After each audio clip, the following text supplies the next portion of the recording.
On a freezing winter morning in 1944, while artillery shells shook the sky above Belgium and soldiers clung to life in snow-filled foxholes, a short, tired American general stared at a typewriter. Outside, men were dying. Inside, the air was so cold that the ink in the ribbon had thickened. A German officer waited for a reply, a surrender demand. The enemy believed the Americans were surrounded, starving, and broken. They expected a formal message, something polished, trembling with fear, full of excuses and military protocol. They wanted the general to beg. He typed one word instead: nuts. The man behind that impossible answer was Brigadier General Anthony McAuliffe, a soft-spoken, polite, almost gentle man who looked more like a school principal than a battlefield commander. He was not chosen for this moment because of his ruthlessness. He was chosen because of his calm, because when panic suffocates men, calm becomes armor. McAuliffe never dreamed of becoming a legend. He had imagined a military life spent behind desks and plans, moving papers in peacetime. Fate had other ideas. In December of 1944, during Hitler's last great offensive, the Battle of the Bulge, McAuliffe suddenly found himself in command of the 81st Airborne Division. He was only acting commander. He had been awake for days. He barely knew all his officers' names. Then the order came: hold Bastogne, no matter what. Bastogne was a maze of frozen roads, crossroads that controlled the entire Ardennes. If Bastogne fell, the German offensive would punch deep into Allied lines and possibly reach the coast. If Bastogne held, the German attack would bleed to death in the snow. When German tanks broke through American lines and began swallowing villages one after another, the 81st Airborne Division had almost no winter clothing, almost no ammunition, almost no artillery shells. They dug foxholes into ground so hard that some soldiers cracked their shovels on frozen earth. They wrapped blankets around their boots. They used parachute silk to keep frostbite from eating their skin. They ate snow when water ran out. McAuliffe walked among his men, shaking hands, cracking jokes, praising them at every turn. He refused to act like a man under siege. He acted like a man in charge. Then came the German ultimatum. They demanded surrender. They promised annihilation if McAuliffe refused. The message was diplomatic and cruelly confident. They believed they had already won, that the Americans were freezing, dying, desperate. When McAuliffe read the letter, he laughed, actually laughed. Officers stared at him in disbelief. He sat at a table and typed a word that would echo across history: nuts. Officers begged him to write something more formal, something serious, something military. No, he said. That one word says it all. The Germans never understood it. The Americans never forgot it. From that moment on, nuts was not just a reply, it was a battle cry. The siege dragged on. Snow-buried bodies, foxholes filled with frozen mud. Wounded men lay on church floors without morphine. Some soldiers tied rags around their feet to replace boots lost to frostbite. Yet McAuliffe refused to retreat. He refused to give in. He refused to let fear touch his men. Whenever soldiers spotted him walking the line, they straightened up a little taller. They believed they would survive because he believed it. And then, on a distant horizon, engines thundered. Third Army was coming. Patton's tanks broke through the German lines like iron icebreakers. Soldiers cheered until their voices cracked. Bastogne had held. The siege was lifted. And McAuliffe, the quiet, polite general, had told one of the most powerful armies on earth to go to hell in a single word. After the war, he never bragged. He never hunted fame. When people called him a hero, he smiled shyly and said that the real credit belonged to the boys freezing in their foxholes. History gave him medals, his soldiers gave him loyalty, time gave him immortality. Anthony McAuliffe proved that leadership is not shouting, not ego, not power. Leadership is being calm when every soul around you is breaking. Tonight, we return to Bastogne, to the frozen foxholes, to the smoke-filled command post where one word stopped an army. This is the entire history of Anthony McAuliffe, the general who answered overwhelming force with defiance, who held the line when retreat was the logical answer, and who showed the world that courage does not always shout. Sometimes it simply says nuts. Now, before we dive deeper, I want to know something from you. Where are you right now at this exact moment? Are you listening from a warm bed in the quiet hours past midnight? Or are you somewhere with the lights low, letting history carry you away from the stress of today? And what time is it where you are? I like imagining these stories connecting to someone far away in another city, another country, another moment in time. And if these deep, slow journeys through history help you think, unwind, or drift into sleep, consider subscribing. Your presence here encourages me to continue crafting long-form storytelling that takes its time quietly, patiently, meaningfully, just like history deserves. July 2nd, 1898. Washington, District of Columbia. In a modest row house on the edge of Georgetown, a child enters a world that doesn't particularly want him. Anthony Clement McAuliffe. The name sounds dignified, almost aristocratic, but the circumstances of his birth tell a different story. His father works with his hands, his mother takes in sewing, and their Irish Catholic roots place them firmly outside the circles of power that govern the nation's capital just blocks away. The boy who will one day tell the German army to go to hell is born into a family that must fight for every inch of respectability. No one in that cramped house could imagine that this infant will become the face of American defiance. But then again, defiance is often born in places where acceptance is scarce. The Washington and McAuliffe's childhood is a city of harsh divisions. The white marble monuments and broad avenues exist in one world. The Irish and Italian neighbourhoods, the black communities pushed to the city's margins, the working people who build and clean and serve, they exist in another. Young Tony grows up straddling these worlds, close enough to power to see it, far enough to know it isn't his. His father's work is steady but unglamorous. His mother's aspirations for her children are fierce but constrained by reality. They are respectable poor, the kind of family that keeps up appearances while counting every penny. In this environment, Tony learns two things that will define his career. First, that status without substance is worthless. And second, that the opinion of elites matters less than the respect of the people beside you in the fight. These lessons, absorbed in childhood, will resurface decades later in a frozen Belgian forest. 1916.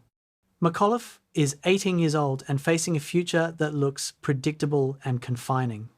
Working-class boys from Catholic families have limited options. Trades, civil service, the priesthood if they're scholarly. The military is a possibility, but West Point, the United States Military Academy, might as well be on another planet. Appointments go to the sons of congressmen, to boys from prominent families, to young men whose fathers went to West Point before them. The Academy's unspoken mission is to create a professional officer class drawn from America's social elite.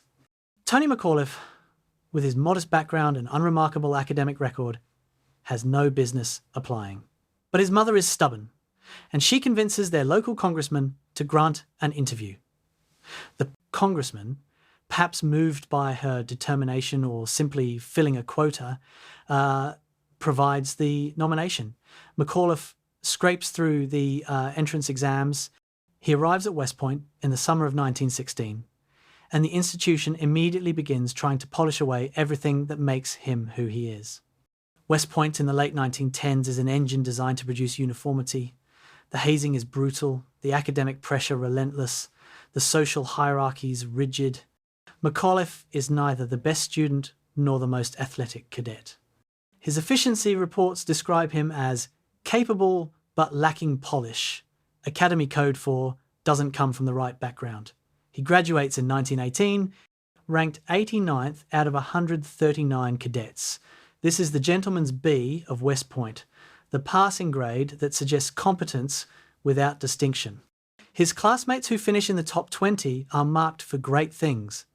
McAuliffe is marked for artillery, a branch considered technical and unglamorous, where the officer rarely sees the face of the enemy and certainly doesn't charge gloriously into battle. For the ambitious cadets, artillery is where careers go to stall. For McAuliffe, it becomes the foundation of everything he will achieve. While others learn to lead men into frontal assaults, he learns the mathematics of destruction delivered from a distance.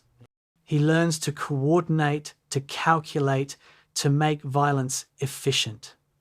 He doesn't know it yet, but he's learning the skills that will save thousands of lives in a Belgian town he's never heard of.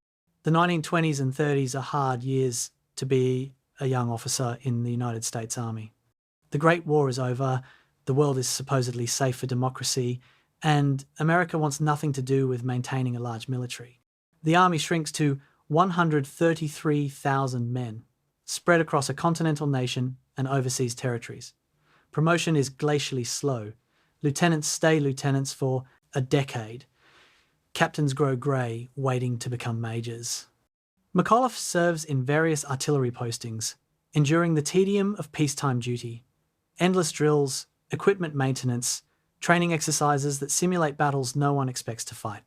But he doesn't waste these years. He becomes obsessed with a problem that most officers consider solved: how to make artillery responsive. Traditional doctrine, inherited from World War I, treats artillery as a ponderous instrument.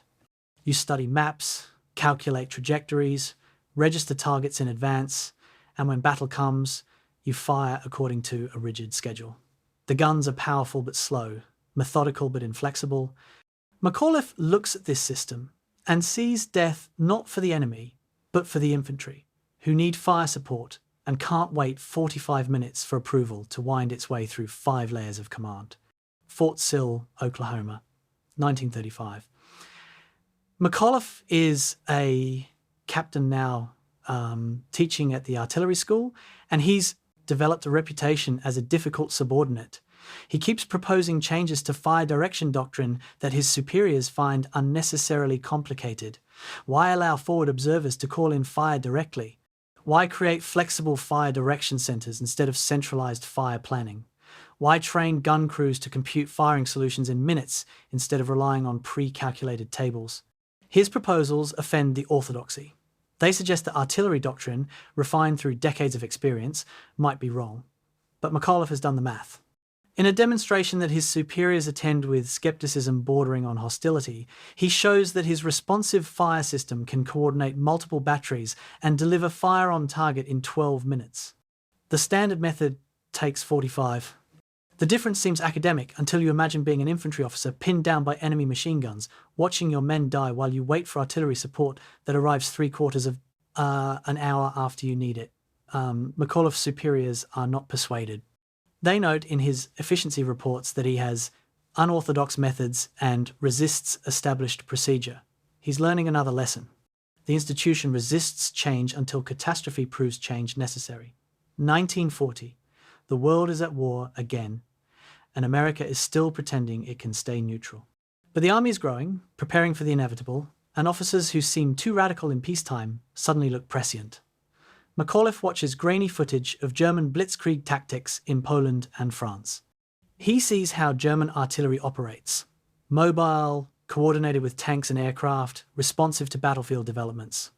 The Germans are doing what McAuliffe has been proposing for years, and they're using it to conquer Europe. His vindication brings no satisfaction, because vindication means war is coming. Now, a major, he receives orders to Fort Bragg, North Carolina, to help train artillery units for a new kind of formation: airborne divisions. The concept is radical. Paratroopers will jump behind enemy lines, seize key objectives, and hold until relieved. But how do you give paratroopers artillery support? Heavy guns can't be parachuted. Even light howitzers weigh thousands of pounds. The conventional wisdom is that airborne infantry will have to fight without sustained artillery support. McAuliffe looks at this problem and sees not an obstacle, but an opportunity to prove everything he's been arguing about: responsive fire. Fort Bragg, 1941 and 42. McAuliffe is working with engineers and airborne planners to solve the puzzle. They experiment with breaking down howitzers into components light enough for multiple parachute drops. They try loading guns into gliders that can crash land behind enemy lines. They develop new techniques for rapidly assembling artillery batteries from scattered drops. Most importantly, McAuliffe insists that airborne artillery must be even more responsive than conventional artillery, because paratroopers, surrounded and outnumbered, will need fire support instantly or not at all. His crews train to an extreme standard, from marching halt to first round downrange in 6 minutes. The standard for conventional artillery is 18 minutes. His men think he's insane. Some wash out, unable to meet the demands. Others rise to the challenge, discovering capacities they didn't know they had. And McAuliffe develops a command style that his subordinates find either inspiring or terrifying. He strips orders to their absolute essence, eliminating every unnecessary word. Shift fire 200 yards left. Do it now. Acknowledge 12 words where regulations require 100. His staff officers call it Tony's telegraph. His superiors call it undignified. His men in combat will call it life-saving. 1942, December. McAuliffe is 44 years old, a lieutenant colonel who's spent his career being told he's too blunt, too unconventional, too willing to bypass proper channels. His efficiency reports are a mix of praise for his technical competence and criticism for his lack of military bearing. He's not going to be a general. The army doesn't make generals out of men who irritate their superiors and come from the wrong backgrounds. But the army needs experienced artillery officers for the new airborne divisions, and McAuliffe is very, very good at artillery.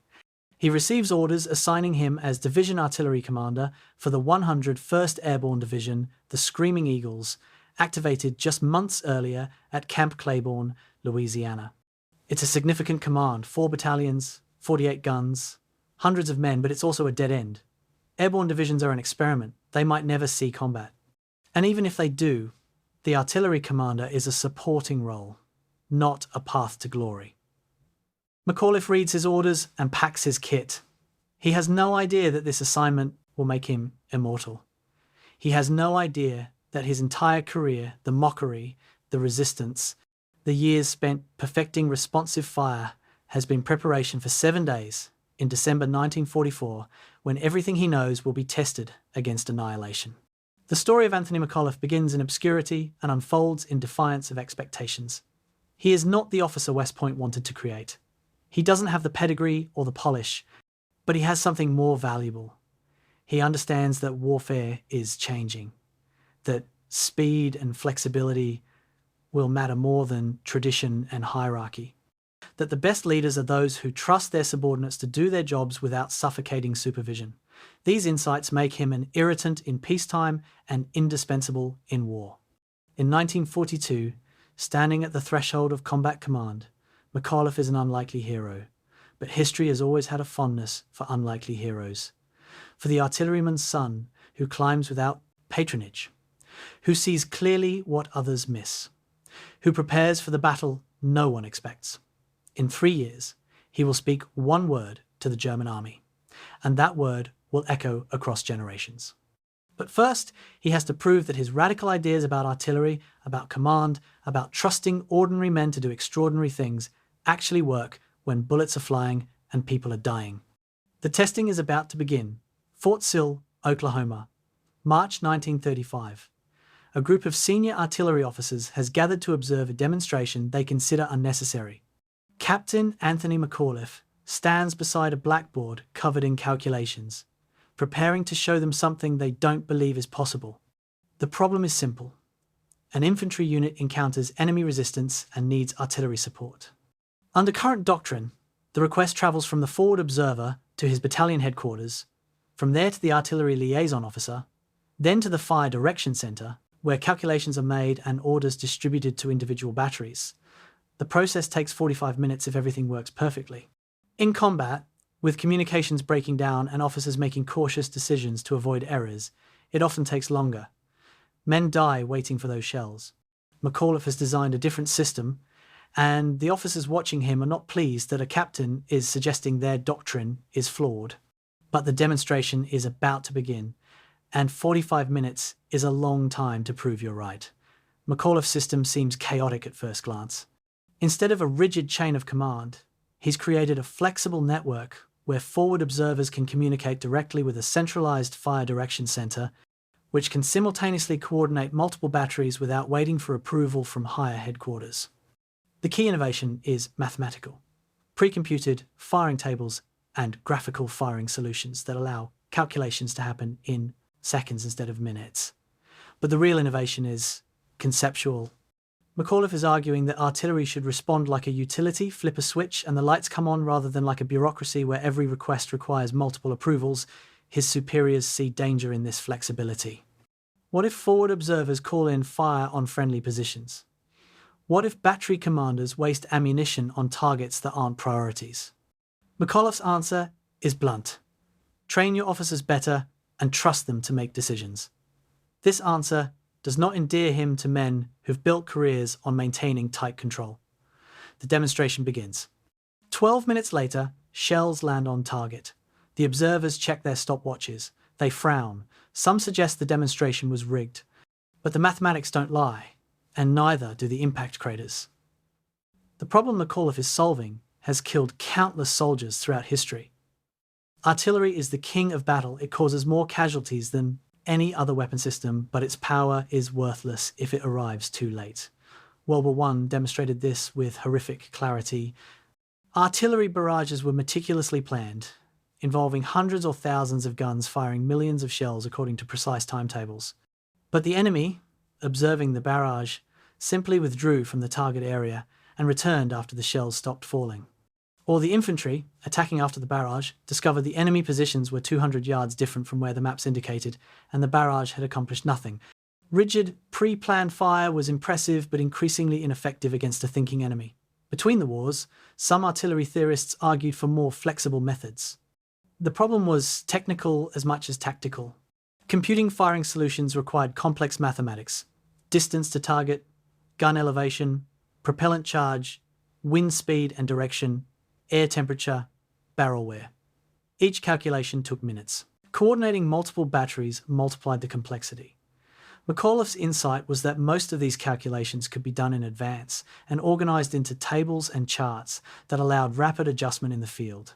It was unglamorous work mathematics, not heroism, but it made the difference between fire support that saved lives and fire support that arrived after the battle was lost. 1940. The world watches German artillery in action during the conquest of France, and suddenly McAuliffe's ideas don't seem so radical. The Germans have developed their own version of responsive fire, integrating artillery with tanks and dive bombers to create overwhelming combined arms assaults. Their forward observers travel with the lead elements, calling in fire that arrives minutes later. Their fire direction is decentralized, allowing battery commanders to respond to requests without waiting for approval from division headquarters. The results are devastating. French and British forces, operating under older doctrine, find themselves consistently outmaneuvered and outfought.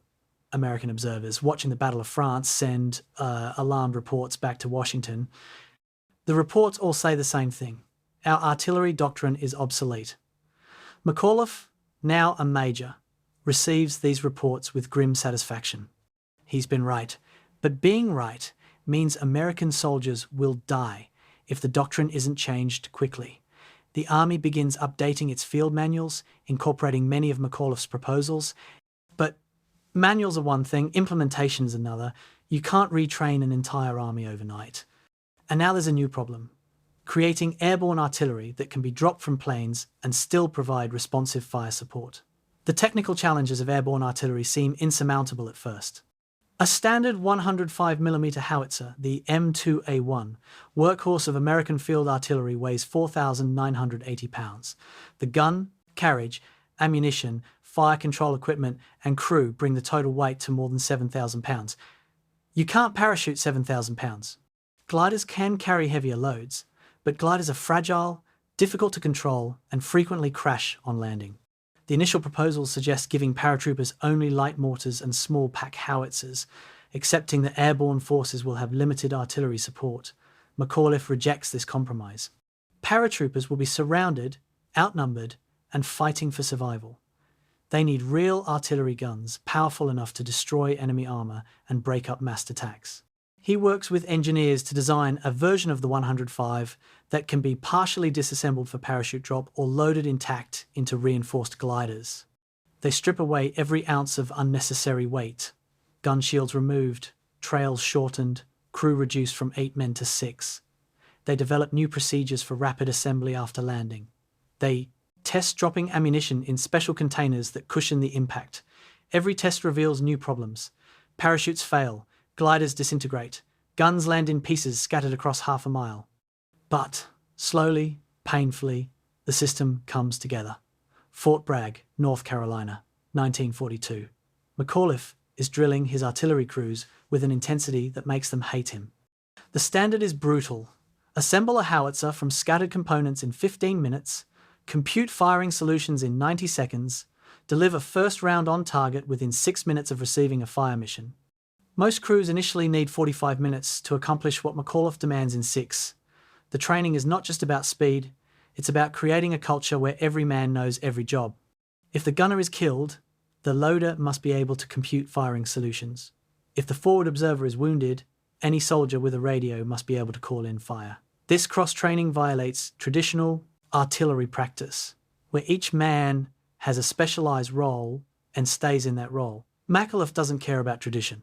He cares about paratroopers who will be scattered across the countryside, fighting in small groups, needing artillery support from gun crews that might be missing half their men.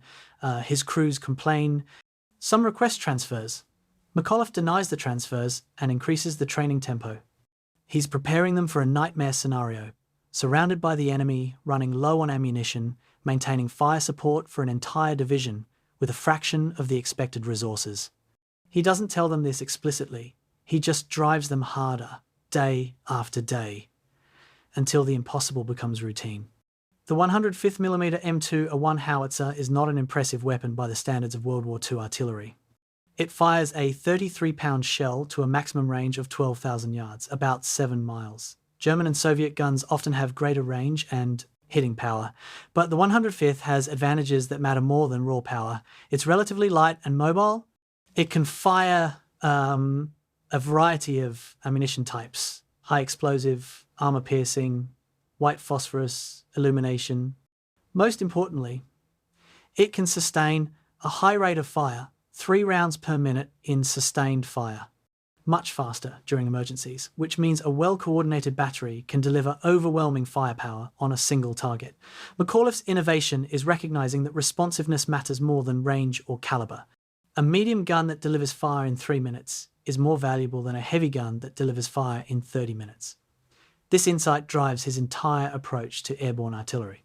He doesn't need the biggest guns, he needs guns that work when and where paratroopers need them. The 105th becomes the perfect weapon for this doctrine. Powerful enough to destroy most targets, light enough to transport by air, reliable enough to function after a rough landing.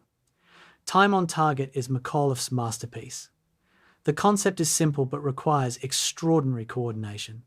Multiple artillery batteries, positioned in different locations, fire at slightly different times, so all their shells arrive at the target simultaneously. Instead of enemy soldiers hearing incoming shells and diving for cover, they're obliterated without warning. TOT requires precise calculation. Distance from each battery to the target determines the flight time for shells, and each battery must delay or advance its firing time to account for the difference. In conventional artillery, this calculation is done by division-level staff and takes 30 minutes or more. McAuliffe's fire direction centers can compute TOT solutions in under 5 minutes, allowing responsive fire with the shock value of simultaneous impact. The first time American forces used TOT in combat, German survivors describe it as supernatural silence. Then suddenly, the earth erupts in hundreds of explosions at once. It's McAuliffe's mathematics made lethal, his years of derided innovation transformed into a weapon that saves American lives and breaks enemy attacks before they can develop. But in 1942, it's still just theory and training exercises. The real test is coming. The contrast between McAuliffe's system and traditional methods reveals itself in comparative timelines. Traditional method: forward observer sees target and radios his battalion headquarters. 3 minutes elapsed. Battalion headquarters evaluates the request and forwards it to the artillery liaison officer. 8 minutes elapsed. Liaison officer contacts the fire direction center to request support. 12 minutes elapsed. Fire direction center calculates which battery should fire and what firing solution to use. 22 minutes elapsed. Orders are transmitted to the battery. 26 minutes elapsed. Battery receives orders, computes final adjustments, and prepares to fire. 38 minutes elapsed. Fire mission executed. 45 minutes elapsed. McAuliffe's method: forward observer sees target and radios directly to the fire direction center. 30 seconds elapsed. Fire direction center selects optimal battery based on pre-computed zones and transmits firing solution. 2 minutes elapsed. Battery adjusts and fires. 4 minutes elapsed. Total time, 4 minutes. The difference seems academic until you're the infantry officer whose platoon is being cut apart by machine gun fire, watching men bleed out while you wait for artillery support. Then 4 minutes versus 45 minutes is the difference between survival and annihilation.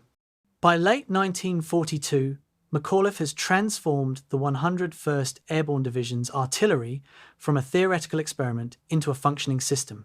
His 4 battalions, 3 equipped with 105mm howitzers, 1 with lighter 75mm pack howitzers, have trained to standards no other artillery units in the army can match.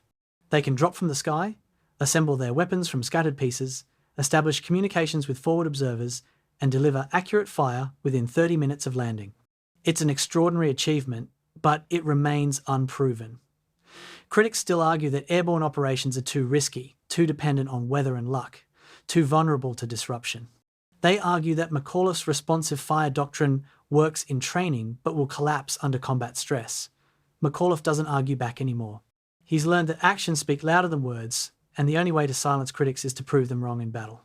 In 1943, the 101st deploys to England, preparing for the invasion of Europe. McAuliffe is 45 years old, a colonel now, the oldest man in a division where most soldiers are in their early 20s.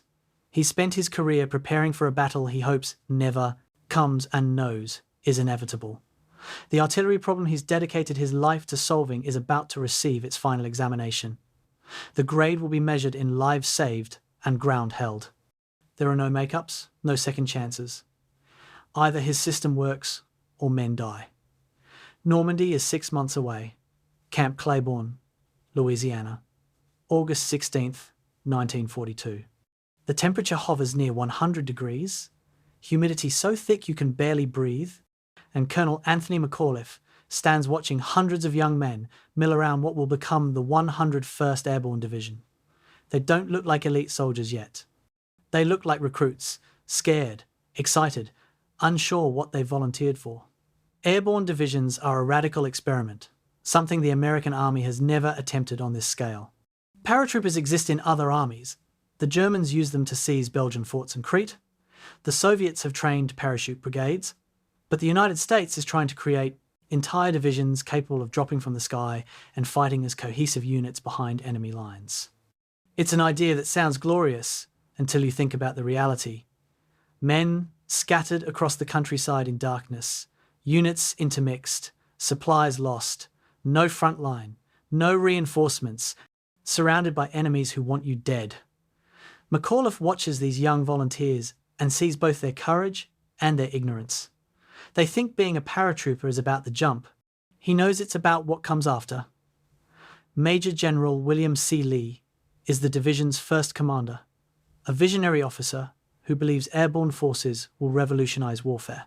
He's also deeply skeptical of artillery. Paratroopers are supposed to be light, fast, mobile, everything that artillery is not. The typical paratrooper carries a parachute, a rifle, ammunition, rations, maybe a mine or a satchel charge. He weighs 160 pounds and can run. Artillery pieces weigh thousands of pounds and require trucks or tractors to move.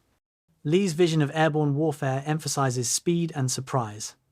Paratroopers seize key bridges or roads, hold for a day or two until conventional forces arrive, then return to base to prepare for the next mission. In this vision, artillery is a nice luxury but not essential. McAuliffe, reporting for duty as Division Artillery Commander, finds himself arguing with Lee almost immediately. Without artillery, paratroopers are just light infantry with a fancy entry method. They can't defend against armor, they can't break up concentrated enemy attacks, they can't suppress enemy artillery that will target their drop zones. Lee listens politely and remains unconvinced. The division is built around 3 parachute infantry regiments, the 506th, 501st, and 502nd, and everything else is support. McAuliffe's artillery is tolerated, not embraced. The cultural clash between paratroopers and artillerymen is immediate and profound. Paratroopers are volunteers who've endured brutal selection and training. They're elite, cocky, young, average age 21, and they believe they're better than every other soldier in the army. They wear distinctive uniforms, jump boots polished to a mirror shine, trousers bloused just so. They walk with swagger. They get into fights with non-airborne soldiers in every bar near every base where they're stationed. Artillerymen are different. Older, more technical, less interested in proving their toughness through fistfights. The average age in McAuliffe's artillery battalions is 27. Many of his men are college-educated, recruited for their mathematical aptitude. They're professionals, not warriors, at least in the eyes of the paratroopers. The paratroopers call the artillery cannon cockers and question whether these older men can keep up. McAuliffe, at 44, is old enough to be most of his men's father. The whispers are vicious. He's too old, too slow, too conventional for airborne warfare. He hears the whispers. He doesn't respond. He just watches and waits for his moment to prove that artillery will be the difference between success and disaster. October 1942, Fort Benning, Georgia. McAuliffe makes his first parachute jump. At 44 years old, with no previous jump training, he climbs into a C-47 transport aircraft with a stick of young paratroopers who assume he's there to observe. The jump master calls out altitude and speed. The green light illuminates. McAuliffe stands, hooks his static line, and exits the aircraft. His landing is terrible. He breaks his ankle, but he completes the jump. Over the following weeks, despite the injury, he completes 4 more jumps to earn his parachutist wings. This is not required of artillery commanders. Lee doesn't jump regularly. Most division staff officers never jump at all. McAuliffe doesn't do it for glory or to prove his courage. He does it to earn credibility with men who value actions over rank. After he earns his wings, the mockery diminishes. He's still old, still artillery, but he's proven he's willing to endure what he asks of his men. It's a small thing, but in the tribal culture of the airborne, small gestures matter. You can't lead paratroopers by invoking rank and regulations. You lead by demonstrating that you understand their world and accept its risks. McAuliffe's ankle never fully heals. It aches for the rest of his life, but the respect he earns is permanent. The technical challenges of making artillery airborne continue throughout 1942 and into 1943. Every piece of equipment must be evaluated for weight, durability, and essential function. McAuliffe and his staff strip away everything that isn't absolutely necessary. Gun shields, which protect crews from small arms fire, are removed because they add 300 pounds and paratroopers will be fighting from concealment anyway. Trails, the supports that stabilize the gun during firing, are shortened, sacrificing stability for reduced weight. Even ammunition loads are reduced. A standard artillery battalion in a conventional infantry division carries 500 rounds per gun. McAuliffe's battalions will jump with 150 rounds per gun, relying on resupply by glider or parachute. This radical weight reduction makes the artillery transportable but also more vulnerable. The crews are smaller, the guns less protected, the ammunition reserves inadequate for sustained combat. McAuliffe is gambling that mobility and responsiveness will compensate for reduced firepower. It's the same gamble the entire airborne concept represents: trade protection and staying power for speed and surprise. If the gamble fails, the men making it die. The glider program is a nightmare of compromised solutions.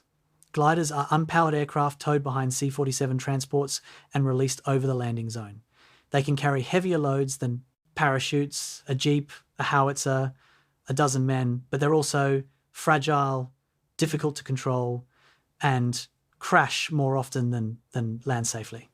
The British call glider pilots suicide jockeys. American glider pilots prefer the silent wings, which sounds heroic until you remember that silence is because there's no engine, which means no power to maneuver away from obstacles. McAuliffe watches dozens of glider training landings and sees the pattern. 1 in 5 results in serious crashes. Some gliders disintegrate on impact, killing everyone inside. Others land intact but in the wrong location, miles from the designated landing zone. The artillery pieces inside are often damaged beyond immediate use. This is the delivery system McAuliffe must depend on for half his firepower. He compensates by cross-training crews to salvage parts from multiple damaged guns, by pre-positioning tools and spare parts in multiple gliders, by planning for 30% losses and hoping for better. It's logistics as pessimism, assuming everything will go wrong and preparing alternatives. The planners in Washington talk about airborne operations as surgical strikes. McAuliffe knows there'll be controlled disasters. Camp McCall, North Carolina. Spring 1943. The 101st conducts its first full-scale division exercise. All three parachute infantry regiments, plus artillery, engineers, medical units, dropping together to seize and hold an objective against a simulated enemy. It's chaos. Paratroopers land scattered across 20 square miles instead of the planned 2-mile drop zone. Gliders crash into trees and overturn in ploughed fields. Radio equipment is lost or damaged. Half the artillery pieces can't be located for 3 hours after the jump. The simulated enemy played by conventional infantry overruns the objective before the scattered airborne units can consolidate. The after-action reports are scathing. Some observers argue the entire airborne concept is flawed and should be abandoned. McAuliffe writes a different kind of report. He lists every failure, but beside each failure he notes what was learned and how procedures can be improved. Scattered drops. Accept it as inevitable and train every soldier to operate independently. Lost equipment? Pack redundant radios and mark drop containers with coloured smoke. Glider crashes. Assume 50% losses and jump with enough spare parts to rebuild guns from wreckage. His report becomes the template for revised training throughout spring and summer. The lessons are expensive, dozens of training injuries, several deaths, shattered equipment, wasted time, but they're cheaper than learning these lessons in combat. The division deploys to England in September 1943. They're based at Aldbourne, a village in Wiltshire, and begin preparing for the invasion everyone knows is coming, but no one discusses. The training intensifies. Night jumps, water jumps, equipment jumps, tactical, problems that last 72 hours with no sleep and minimal rations. McAuliffe continues pushing his artillery crews toward impossible standards. The paratroopers, seeing how artillery can suppress enemy positions and break up counterattacks during exercises, begin to appreciate what McAuliffe has built. The cultural divide hasn't disappeared. Artillerymen are still cannon cockers and paratroopers are still crazy jumpers, but mutual respect develops. The paratroopers realise that when they're pinned down and outnumbered, artillery is the trump card that keeps them alive. The artillerymen realise that supporting paratroopers means abandoning the comforts of rear area positions. They'll be fighting alongside the infantry, sharing the same dangers, dying from the same bullets. By spring 1944, the 101st is as ready as training can make them. They're not confident anyone with imagination can picture the 100 ways an airborne operation can fail, but they're competent. McAuliffe has built an artillery system that can function in chaos. Now he just needs the opportunity to prove it works. April 1944, the pace of preparation accelerates. Everyone knows the invasion is close. Maps are studied, sand tables built, units briefed on their specific objectives. McAuliffe learns his artillery will support drops behind Utah Beach, seizing causeways that cross the flooded fields behind the beach. It's a vital mission. If the causeways aren't secured, the troops landing on the beach will be trapped in a narrow strip between the ocean and impassable marshland. But it's also a nightmare scenario for artillery. The drop zones are small, surrounded by flooded terrain that will make repositioning impossible. His guns will land where they land and fight from those positions. No manoeuvre, no fallback positions, just static defence until the beach forces break through. McAuliffe briefs his battalion commanders with characteristic brevity. We land, we find our guns, we start shooting. We don't stop until relieved or dead. Questions? There are no questions. The veterans understand what's being asked. The newer men will understand soon enough. May passes in final preparations. Then June arrives. The Screaming Eagles are no longer an experiment. They're a weapon pointed at the heart of Hitler's fortress, Europe. And Anthony McAuliffe's artillery is the steel core that will let them survive long enough to fulfill their mission. The division patches, Old Abe, the Eagle, mouth open in a scream, are sewn on every uniform.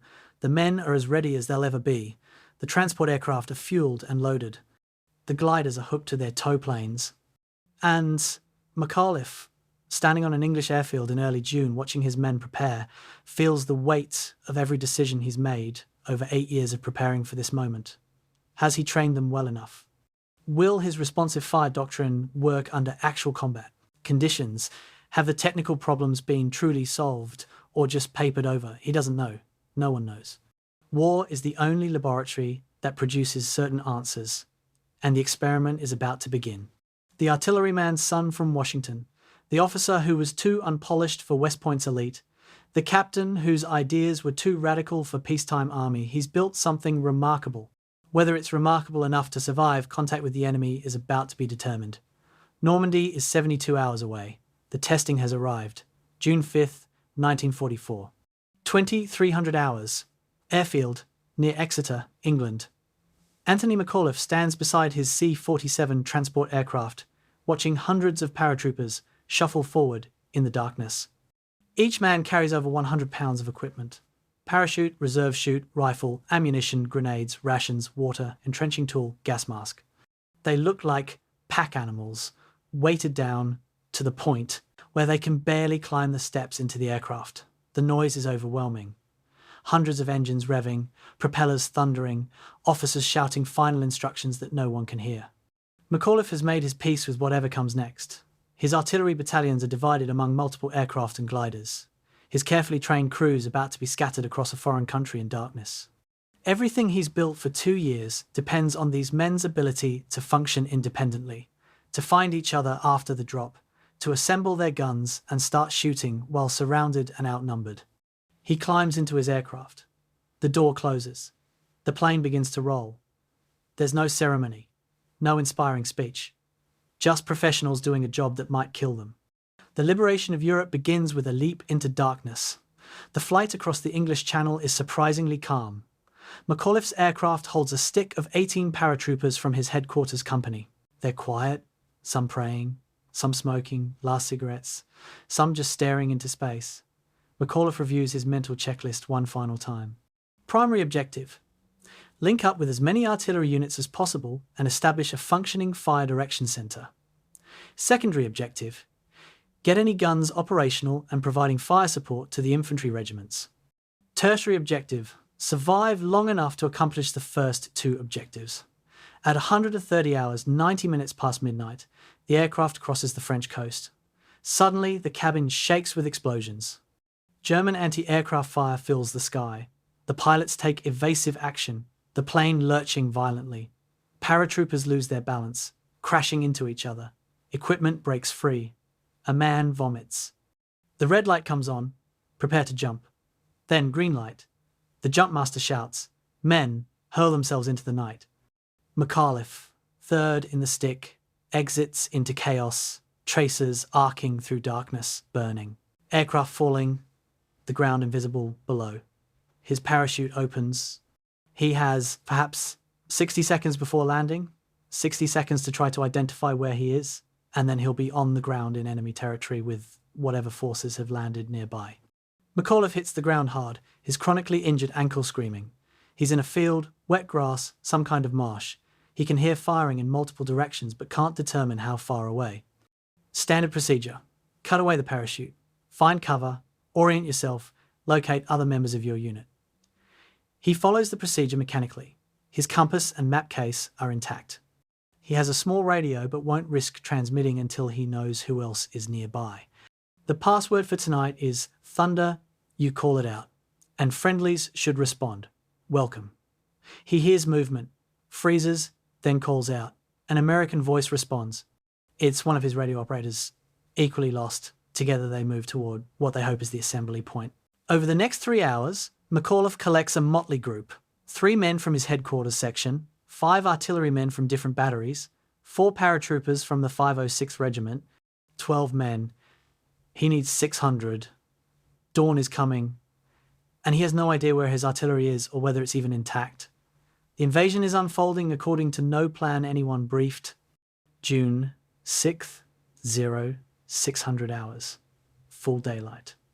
McAuliffe's small group has reached the village of Heesville, about 2 miles from the intended drop zone.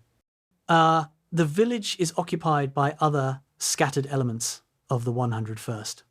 A lieutenant colonel from the 501st is trying to establish order, collecting lost paratroopers and organizing them into provisional units. McAuliffe identifies himself and asks about artillery. The infantry officer shakes his head. No word on artillery. No guns reported operational. No forward observers have checked in. McAuliffe takes a calculated risk. He orders his radio operator to begin broadcasting on the artillery command net, hoping to raise any batteries that have their radios working. The risk is that Germans monitoring the frequencies will pinpoint his location. The alternative is remaining blind while the battle develops without artillery support. The radio operator begins transmitting. Nothing. He tries again. Still nothing. Third attempt. A crackled response. Battery A, 3rd Battalion, 327th Glider Field Artillery. They have one 105mm howitzer intact, one gun. McAuliffe allows himself 30 seconds of relief, then begins issuing orders. Get that gun registered. Find ammunition. Establish communication with forward observers. One gun is better than no guns. It's a start. By mid-morning, the situation clarifies into a picture of beautiful disaster. The 101st Airborne Division, supposed to drop in a compact area near the village of Sainte-Marie-du-Mont, is instead scattered across a 25-mile radius. Some units landed exactly on target. Others are 10 miles away in the wrong direction. Gliders intended for specific landing zones crashed into hedgerows, stone walls, flooded fields. Casualties are horrific. Hundreds dead before firing a shot, drowned in marshes, killed in glider crashes, shot by Germans while descending. Equipment losses are worse. Of McAuliffe's 48 howitzers, only 11 are initially reported operational. The others are lost, destroyed, or inaccessible in wreckage. His carefully constructed artillery organisation is shattered. The Fire Direction Centre he trained for 2 years exists as 3 men with 1 radio and some waterlogged maps. Traditional artillery doctrine says you can't operate effectively under these conditions. You need all your battalions positioned and registered, all your communications nets functioning, all your ammunition stockpiled. McAuliffe ignores traditional doctrine. He has 11 guns scattered across the countryside. 11 guns, functioning independently, can still provide fire support. It won't be pretty or efficient, but it will work. The first fire mission comes at 1100 hours. An infantry company from the 506th Regiment has pinned down 800 yards north of McAuliffe's position. They're taking fire from a German strongpoint, probably a reinforced platoon with machine guns. Can artillery help? McAuliffe has exactly 1 battery, 4 guns now, 3 more have been recovered within range. He computes a hasty firing solution, passes it to the battery commander via radio, and orders 4 rounds high explosive. 2 minutes later, the battery fires. McAuliffe and his small staff watch from a church steeple in Heysville. The shells impact 200 yards from the German position, close but not close enough. McAuliffe corrects the range, orders another volley. This time the shells land directly on target. The German fire stops. The infantry company resumes its advance. It's not the massed, coordinated artillery support that doctrine calls for. It's 4 guns firing 4 shells. But those 4 shells accomplished the mission, and they did it in 12 minutes from the initial request. McAuliffe allows himself a rare smile.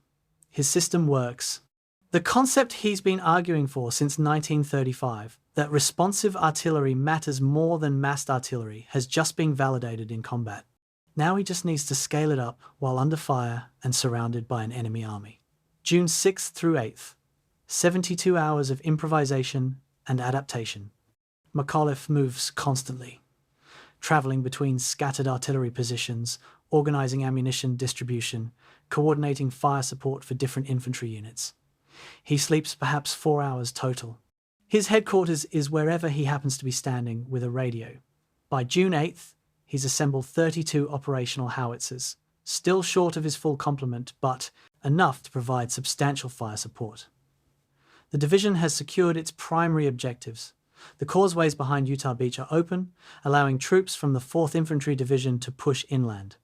German counterattacks have been repulsed, often broken up by artillery fire, delivered with McAuliffe's characteristic speed. The cost has been severe. 16% of his artillery personnel are killed, wounded, or missing. Equipment losses include not just the destroyed or lost howitzers, but also dozens of vehicles, radios, fire control instruments, ammunition stocks. The 101st will need weeks to recover and reconstitute. But they've proven the concept. Airborne operations work. Artillery can function in chaos. And McAuliffe's responsive fire doctrine is no longer theory, it's demonstrated fact, written in the wreckage of German positions and the survival of American paratroopers who would have died without it. The Battle of Normandy continues through June and July. The 101st fights as conventional infantry, defending a sector of the front against determined German counterattacks. McAuliffe's artillery, no longer operating under the extreme conditions of the initial drop, returns to more conventional organisation, but the lessons of D-Day have been absorbed. Forward observers are more aggressive, calling in fire at the first sign of enemy activity rather than waiting for situations to develop. Fire direction centres prioritise speed over perfection, accepting that a good enough fire mission delivered in 3 minutes is vastly more valuable than a perfect fire mission delivered in 15 minutes. Battery commanders exercise more initiative, acting on their own authority when communications with higher headquarters are disrupted. These adaptations, born from necessity during the chaos of the drop, become standard practice. McAuliffe has not just proven his artillery system works, he's created a culture of responsive fire that will spread throughout the American artillery branch.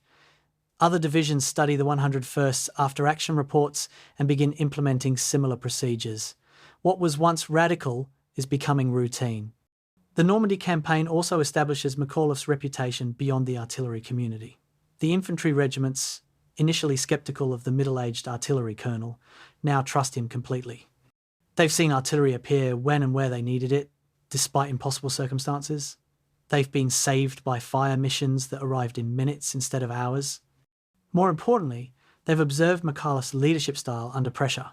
Calm, decisive, unconcerned with formality or credit. He doesn't issue flowery orders or make inspiring speeches. He identifies problems, determines solutions, and executes with minimal fuss. The paratroopers, who value competence above everything else, recognise that McAuliffe is the kind of officer they want, commanding them a professional who trusts his subordinates and delivers results. This trust will prove vital in 6 months, when McAuliffe finds himself commanding not just the artillery but the entire division in circumstances that make D-Day look simple by comparison. For now, he's content to be the artillery commander who helped the Screaming Eagles survive their first battle. The recognition is nice, the survival is better, the war is far from over. Normandy validates everything McAuliffe has believed about artillery, about command, about trusting trained professionals to make decisions under pressure. It also reveals the human cost of airborne operations. McAuliffe writes letters to the families of killed artillerymen, brief notes that try to convey meaning in deaths that seem random and wasteful. A glider pilot misjudges his landing by 3 feet and crashes, killing everyone aboard. A radio operator takes a sniper bullet 30 seconds after landing. A gun crew drowns when their glider ditches in flooded fields. These deaths accomplish nothing, serve no purpose, but they're as real as the deaths of men killed in heroic charges. McAuliffe hates writing these letters, but he considers it a duty more important than any other. The families deserve to know their sons and husbands died serving with competent leadership, that their deaths were not the result of negligence or incompetence, that they were honoured by the men who served beside them. It's small comfort, but it's the only comfort McAuliffe can offer. By mid-July, he's written 83 such letters. Each one is personal, specific, acknowledging the individual rather than offering generic condolences. It's exhausting, painful work. It's also the price of command. McAuliffe pays it without complaint, but the weight accumulates. Leadership means carrying not just responsibility, but grief. The grief never disappears. You just learn to function despite it. Normandy, France, June 10th, 1944. A radio operator in Battery C, 321st Glider Field Artillery Battalion receives a fire mission from a forward observer with an infantry company 2 miles away. The infantry is taking fire from a German position, machine guns, maybe a mortar. Under traditional procedure, the operator would record the coordinates, relay them to his battery commander, who would contact the battalion fire direction centre, which would calculate the mission and pass orders back down the chain. Estimated time, 15 to 20 minutes. Instead, the operator hears Colonel McAuliffe's voice, directly on the command net, cutting through all intermediate layers. Shift fire 200 yards left. Do it now. Acknowledge.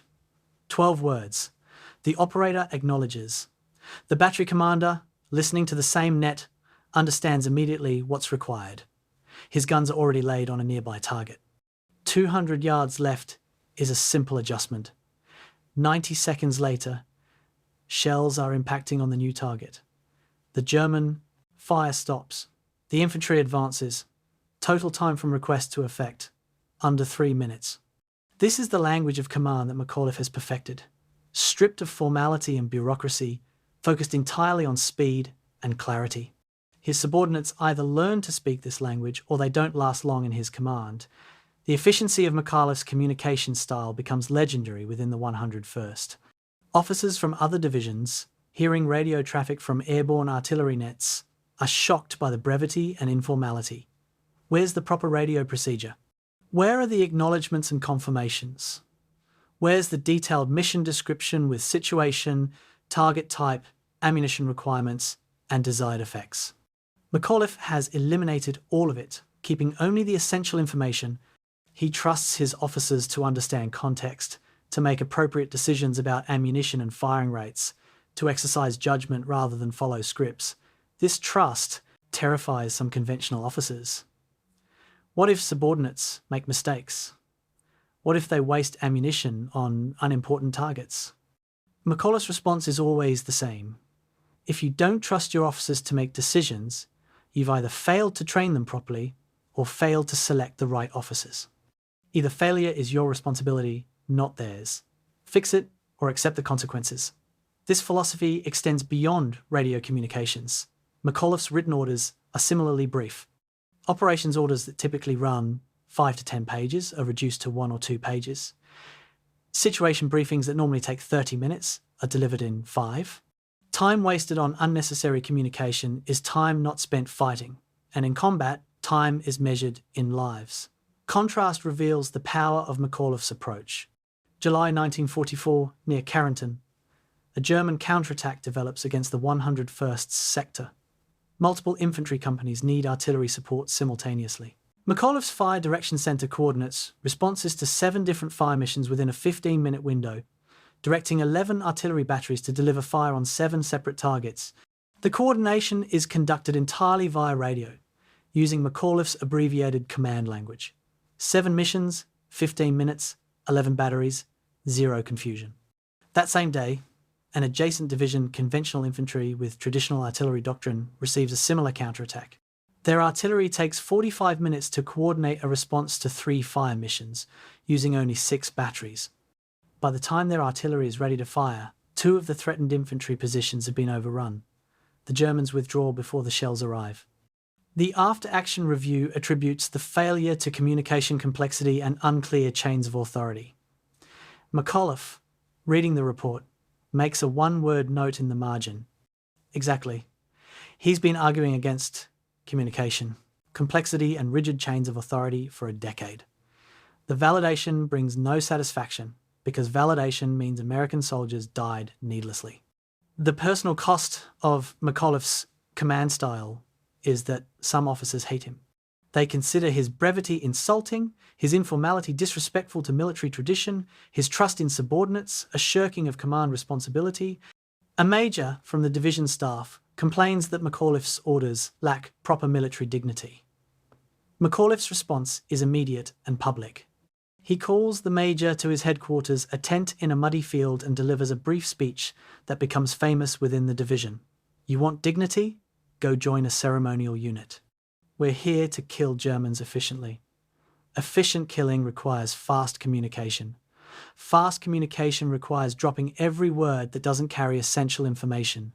If you think dignity is more important than speed, you're welcome to request a transfer. If you stay, you'll learn to communicate like we do, or you'll find yourself replaced by someone who can. Are we clear? The major requests a transfer. McAuliffe approves it immediately. The message to the rest of the staff is unmistakable. This is not negotiable. Adapt or leave.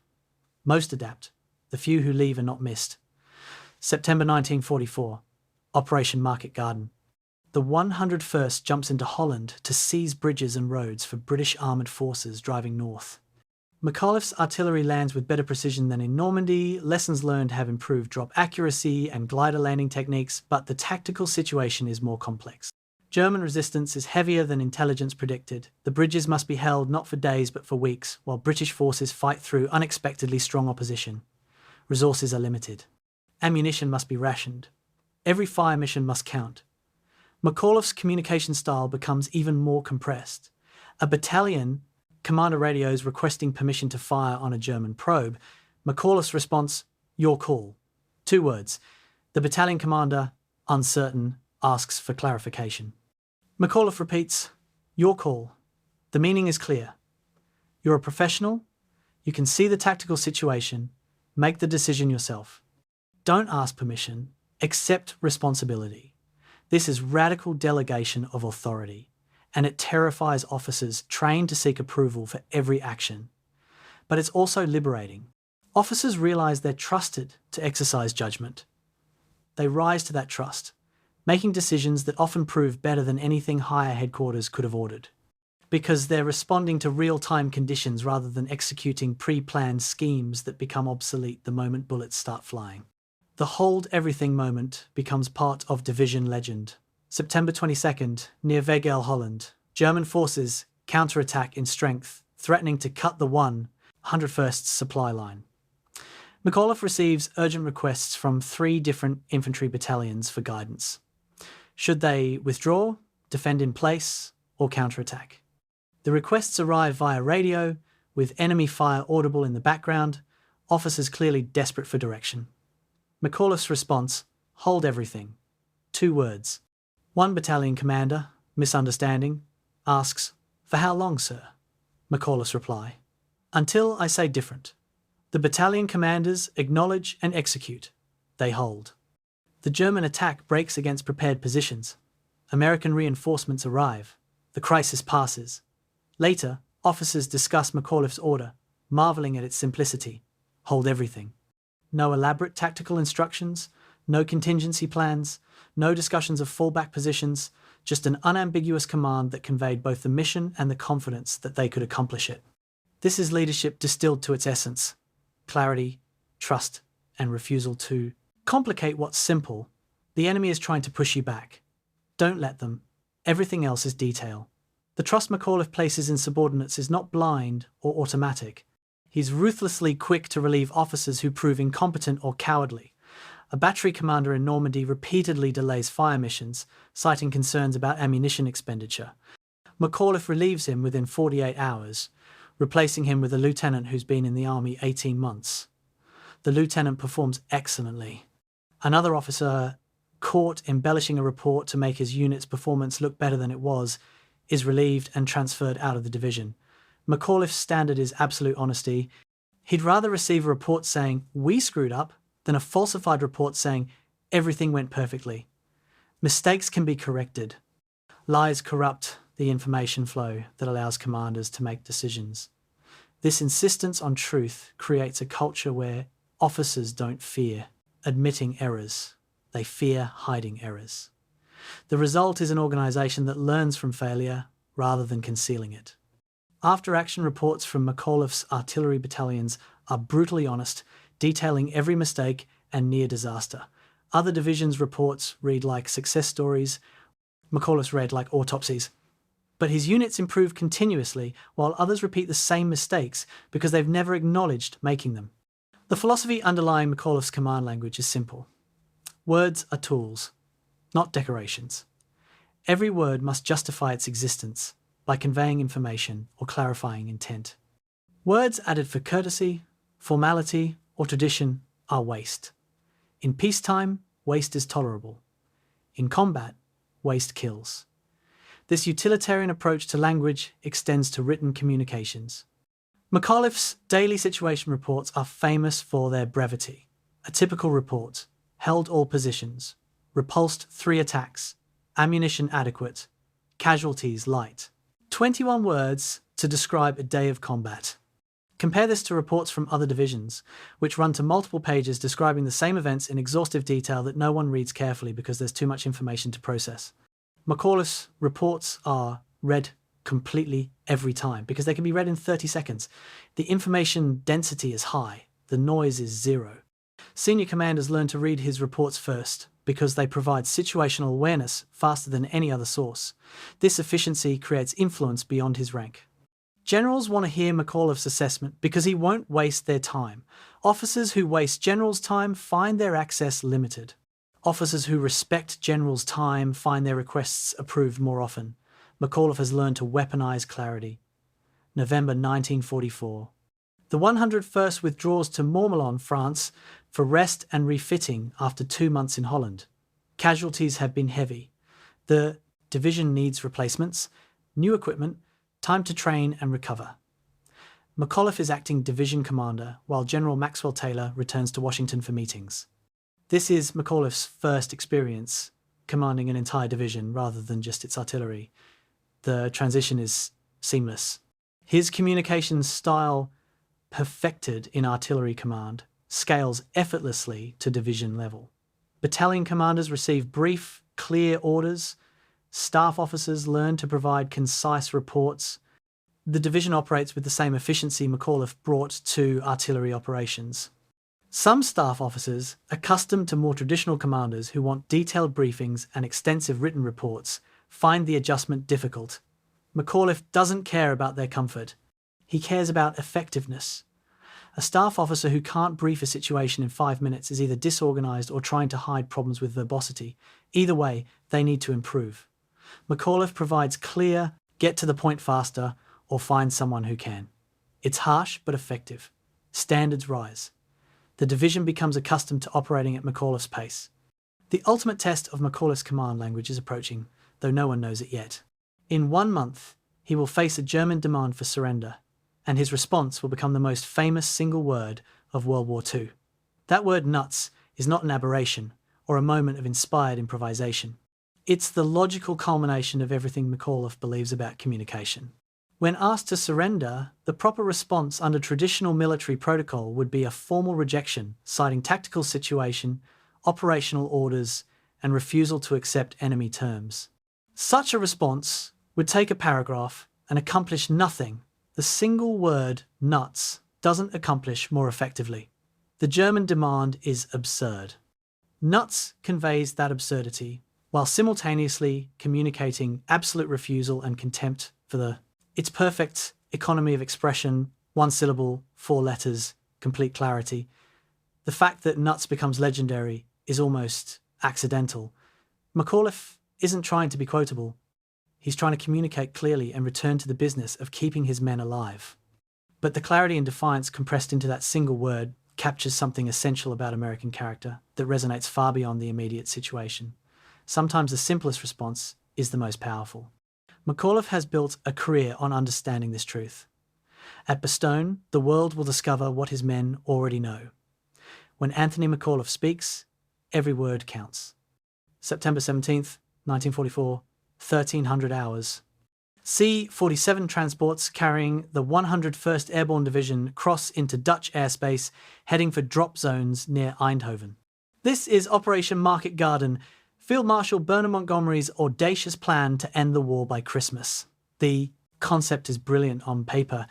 Airborne forces seize bridges across rivers and canals in Holland, creating a corridor for British armoured divisions to drive through into Germany's industrial heartland. 3 airborne divisions, American 82nd, American 101st, British 1st, will drop in sequence, each capturing specific bridges. British tanks will race up the corridor, crossing each bridge before German forces can regroup. The war will be over in weeks. Anthony McAuliffe, sitting in his transport with his artillery staff, knows the plan is dangerously optimistic.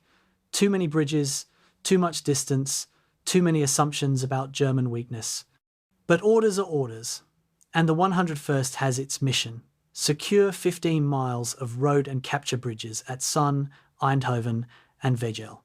It sounds simple until you consider that 15 miles of road through enemy territory must be held against German forces attacking from both sides, and the division must hold for days, while British armour fights through resistance that intelligence insists doesn't exist, but everyone suspects does. The drop into Holland is McAuliffe's second combat jump, and it's vastly better than Normandy. The lessons learned are evident immediately: tighter drop patterns, better navigation, improved glider landing techniques. McAuliffe's artillery lands with minimal casualties. 38 of 48 howitzers are operational within 2 hours of landing. This is extraordinary compared to the chaos of D-Day, and it validates the training and procedural changes implemented after Normandy. But the tactical situation develops into something more complex than anyone anticipated.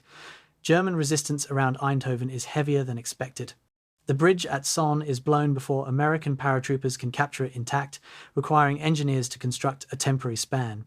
British armour, supposed to arrive within hours, is delayed by fierce German resistance along the single road, leading north. The 15 miles of road the 101st must defend becomes known as Hell's Highway, a narrow corridor under constant German attack from both flanks, easily cut, nearly impossible to defend. McAuliffe's artillery becomes the division's primary defensive tool, breaking up German attacks before they can mass, suppressing enemy fire that threatens to cut the highway. For 9 days, the division fights a grinding defensive battle that looks nothing like the quick airborne raid planners envisioned. September 18th through 19th, the Battle of Best. This engagement reveals McAuliffe's evolution from artillery specialist to combined arms commander. A German force elements of 2nd SS Panzer Division, approximately battalion strength with tank support, counterattacks toward the bridge site at Somme, attempting to cut Hell's Highway. McAuliffe is given operational control of a provisional combat team, 2 parachute infantry companies, 1 platoon of tank, destroyers, 1 battery of 105mm howitzers, and various engineers and support personnel. Total strength, perhaps 500 men against a German force twice that size, with armour superiority. Traditional doctrine says, defend from prepared positions and call for reinforcements. McAuliffe doesn't have prepared positions or available reinforcements. He makes a different decision: aggressive defence using artillery in unconventional ways. He positions his 105mm howitzers in direct fire role, meaning they aim at visible targets like anti-tank guns rather than providing indirect fire from concealed positions. It's dangerous. Artillery pieces are designed to shoot from protected locations at targets miles away, not to engage enemy armour at 300 yards. But it works. The howitzers, firing high explosive shells at nearly point-blank range, destroy 3 German tanks and break up the infantry assault. The Germans withdraw. The highway remains open. The direct fire engagement at best demonstrates both McAuliffe's tactical flexibility and his willingness to accept risk. Artillery in direct fire roles suffers higher casualties. 1 gun crew is killed when a German tank gets a shot off before the howitzer can fire, but achieves effects that indirect fire cannot. The psychological impact on German forces is significant. They expect American artillery to fire from miles away, easy to avoid by staying mobile. They don't expect to round a corner and find a 105mm howitzer pointed at them from 300 yards. The surprise is briefly total, and brief is enough. McAuliffe's willingness to use weapons in non-standard ways becomes a hallmark of his command style. Doctrine is a guide, not a straitjacket. When the situation demands deviation, deviate. Some of his officers, trained to follow doctrine rigorously, find this approach unsettling. They want clear rules. Artillery does X, infantry does Y, armour does Z. McAuliffe's approach is more fluid. Artillery does whatever needs doing, and if that means shooting tanks at point-blank range, then shoot tanks at point-blank range. Flexibility requires trust, trusting subordinates to make appropriate decisions when circumstances change, and McAuliffe has been building that trust since Normandy. At best, it pays dividends. The casualty figures from Market Garden are sobering. 9 days of sustained combat costs, the 101st 738 killed, 1,372 wounded, more than 500 missing. Total casualties exceed 2,100 from a division strength of approximately 12,000. That's 17.5% casualty rate. Some infantry companies are at 50% strength. Artillery losses are lighter. Artillery rarely suffers the catastrophic casualties that infantry endures, but still significant. McAuliffe loses 2 complete gun crews, 43 artillerymen killed or missing, over 100 wounded. Equipment losses include 6 howitzers destroyed, dozens of vehicles knocked out, countless radios and fire control instruments damaged or lost. The division that withdraws to Mourmelon in October is experienced but depleted, tired but functional, victorious but aware how close they came to disaster. Market Garden is ultimately a failure. The British 1st Airborne Division at Arnhem is destroyed. The corridor never reaches Germany. The war will not end by Christmas. But the 101st accomplishes its specific mission. They hold Hell's Highway. The bridges remain open. British armour uses the corridor even though it doesn't achieve its final objective. Partial success in an overall failure is still success, but it tastes like ash. October 5th, 1944. The 101st arrives at Camp Mourmelon, a sprawling base in the Champagne region of France, about 15 miles from Reims. This is supposed to be a rest and refit period. Hot showers, clean uniforms, hot food, mail from home, maybe a pass to Paris. Replacement soldiers begin arriving to fill the gaps in the ranks. New equipment is issued. Training resumes, but at a gentler pace. McAuliffe, now a Brigadier General, promoted after Market Garden for his performance commanding the Provisional Combat Team at best, supervises the reconstitution of his artillery battalions. The new replacements are green, untested, many drafted in recent months and pushed through abbreviated training. They need to be integrated into veteran crews, taught the 101st's way of operating, indoctrinated into the culture of the Screaming Eagles. It's exhausting work, building a unit's cohesion after heavy casualties, but it's necessary. The new men need to learn they're part of something with a history, that they're expected to uphold standards established by the men who jumped into Normandy and Holland. Veterans need to accept the new men, rather than resenting them for not having been there from the beginning. This integration takes time, and time is something the division thinks it has. The German army is in retreat. The war is winding down. Everyone expects to spend the winter training replacements and preparing for a spring offensive into Germany. No one expects the Germans to attack. November 1944. General Maxwell Taylor returns from Washington and resumes division command. McAuliffe returns to his position as division artillery commander, though he's now worn both hats and proven capable of commanding at either level. The relationship between Taylor and McAuliffe is professional rather than warm. Taylor is regular army aristocracy, a West Point graduate from the class of 1922 who's been marked for high rank since his early career. McAuliffe is the working-class artillery officer who's risen through competence rather than patronage. They respect each other's abilities, but don't socialise. Taylor values McAuliffe's efficiency and tactical skill. McAuliffe appreciates Taylor's willingness to trust subordinates and not micromanage. It's a functional command relationship, which is more than many divisions have. At Mourmelon, they work together to rebuild the division, pushing training, addressing equipment shortages, preparing for whatever comes next. What comes next arrives with shocking speed. The intelligence picture in late November is dangerously optimistic. Allied intelligence officers believe the German army is finished, incapable of major offensive operations, retreating steadily toward Germany's borders, where they'll make a final stand that overwhelming Allied force will crush by spring. This assessment is based on solid evidence. German casualties on both fronts are catastrophic, fuel shortages are severe, industrial production is declining under Allied bombing, replacement soldiers are increasingly drawn from the very young and very old. Everything visible suggests an army in collapse. What intelligence misses is Hitler's decision to gamble everything on one last offensive in the West, stripping the Eastern Front of reserves, hoarding fuel and ammunition, assembling 30 divisions for a surprise attack through the Ardennes forest. The plan is operationally brilliant and strategically insane.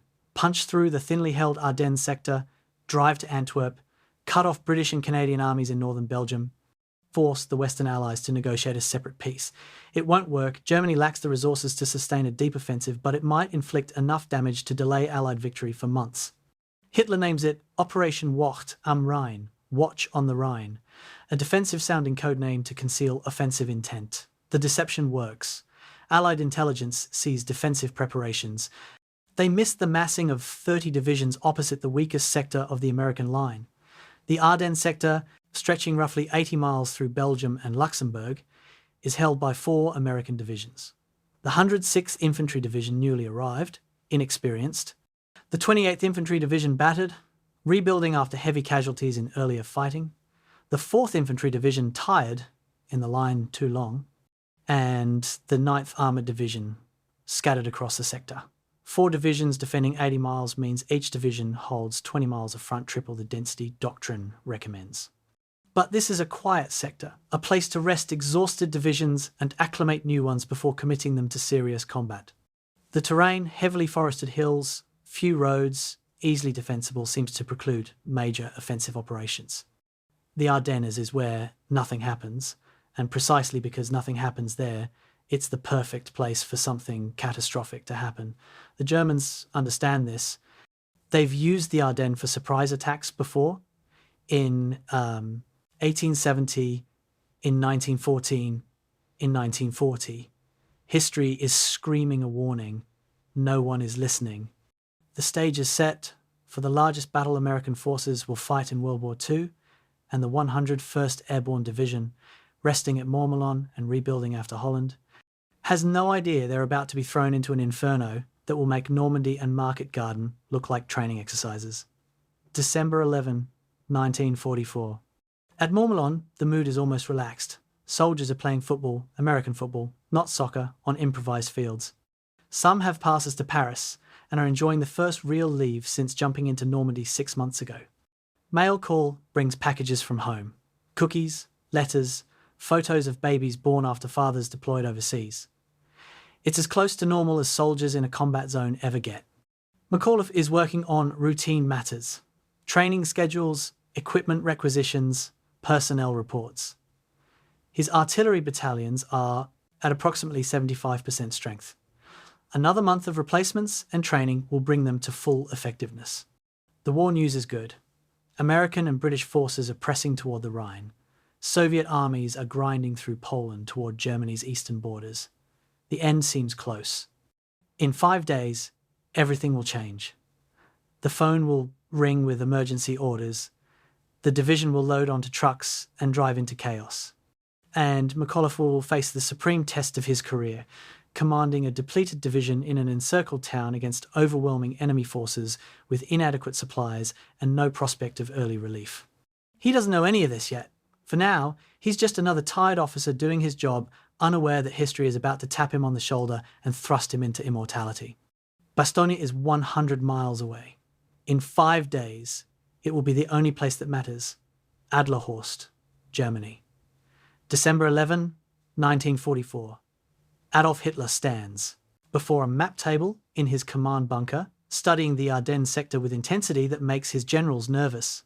He's decided to gamble Germany's last reserves on an offensive that every professional military officer in the room believes is madness. The plan calls for 30 divisions, 410,000 men, 1,400 tanks, over 1,000 artillery pieces to attack on a front barely defended by exhausted or inexperienced American forces. The objective is Antwerp, Belgium's vital port city, over 100 miles from the start line. Capturing Antwerp will cut off British and Canadian forces to the north, creating a strategic crisis that might force the Western Allies to negotiate peace, allowing Germany to concentrate all forces against the Soviets advancing from the east.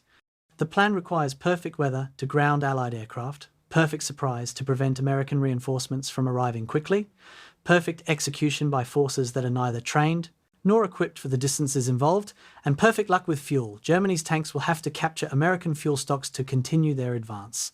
Every general in the room knows the plan won't work. None of them says this aloud. Hitler is beyond rational argument. They'll execute his orders and hope something miraculous happens. History suggests it won't. The same day, 100 miles west, at Camp Mourmelon, France, the 101st Airborne Division is enjoying something soldiers rarely experience: peace.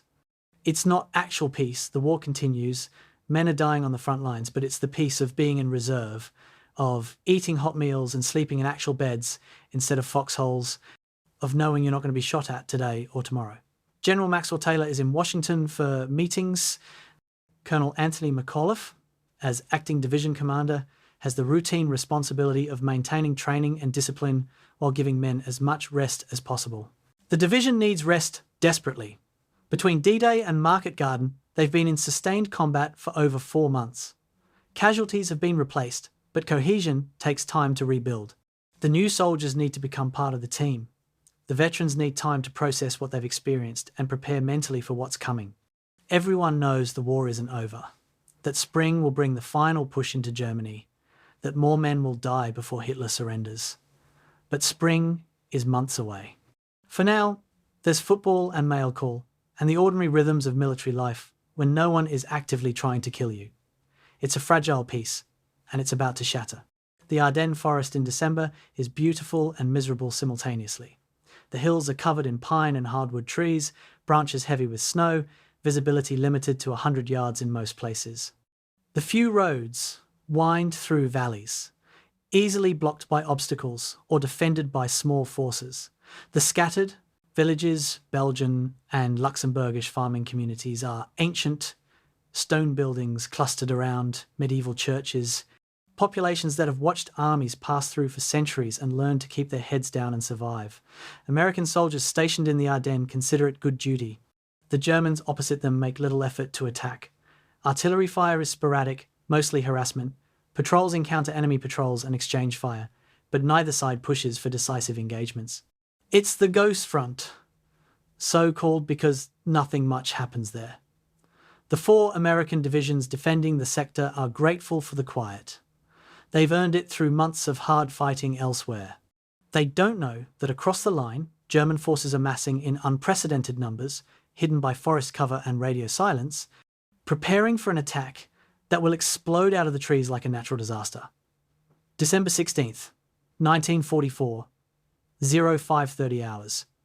The Ghost Front comes alive with thunder. 1,600 German artillery pieces open fire simultaneously across an 80-mile front.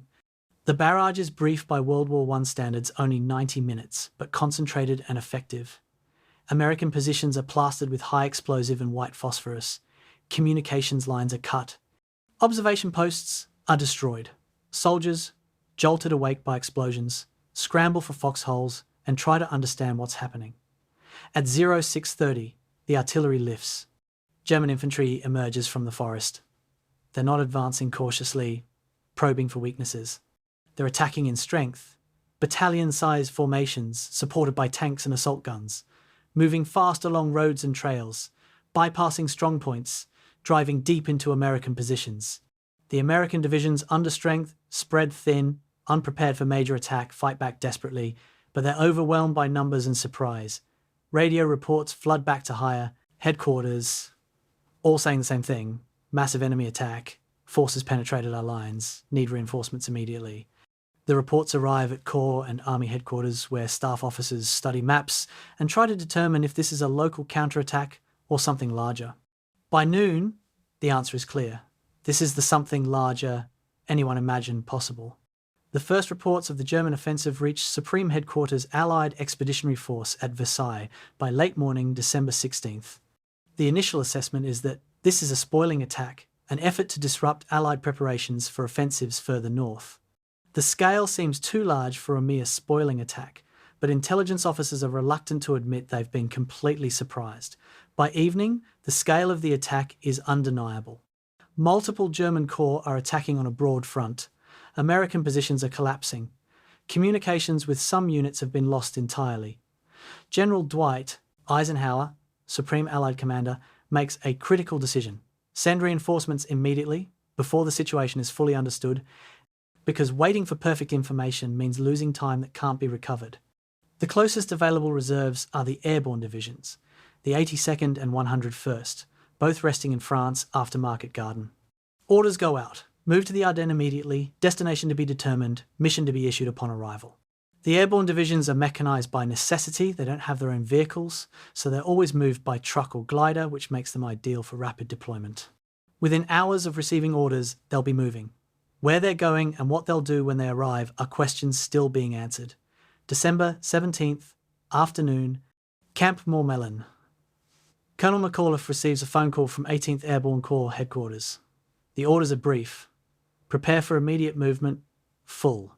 Combat load, destination Bastogne, Belgium. McAuliffe doesn't know where Bastogne is and has to look it up on a map.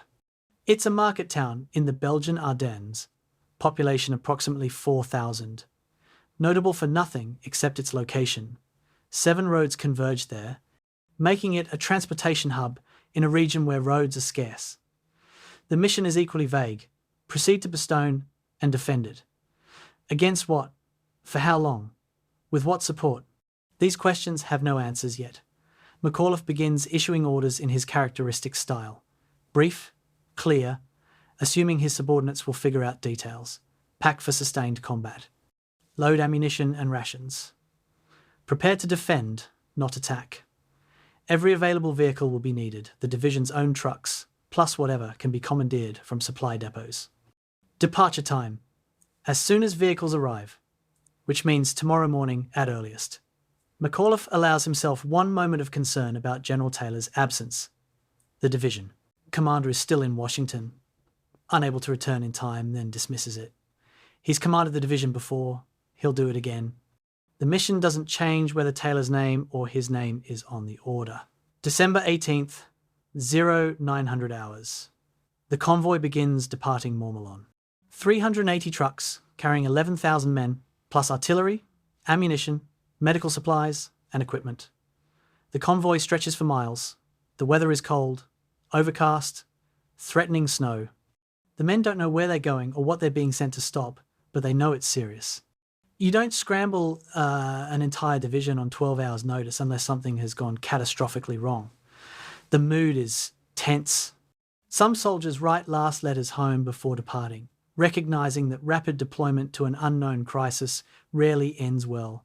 Others check weapons compulsively, cleaning rifles that are already clean, counting ammunition that's been counted 3 times. The veterans from Normandy and Holland have seen this before. The sudden orders, the rush departure, the arrival in chaos where nothing is as briefed and you survive by adapting faster than the enemy reacts. The replacements, who've never been in combat, watch the veterans and try to emulate their calm. Most of the veterans aren't calm. They've just learned to hide fear better. The convoy rolls north through France into Belgium, passing other convoys heading the opposite direction, wounded, refugees, scattered units withdrawing from the German onslaught. The contrast is ominous. The intelligence picture McAuliffe receives during the drive to Bastogne is fragmentary and terrifying. The German offensive has achieved complete surprise. Multiple American divisions are falling back in confusion. Some units have been overrun or surrounded. The Germans are advancing 10 to 15 miles per day, an extraordinary rate in difficult terrain and winter weather. Their obvious objective is the Meuse River, the last major water barrier before open terrain, leading to Antwerp and the sea. If the Germans cross the Meuse, the entire Allied position in Belgium is threatened. Bastogne sits astride the road network the Germans need to sustain their advance. If Bastogne is held, German forces will be channeled into fewer roads, slowing their advance and making them vulnerable to Allied counterattacks.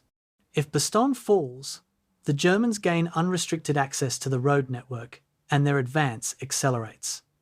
The 101st's mission is suddenly clear. Bastogne cannot be allowed to fall.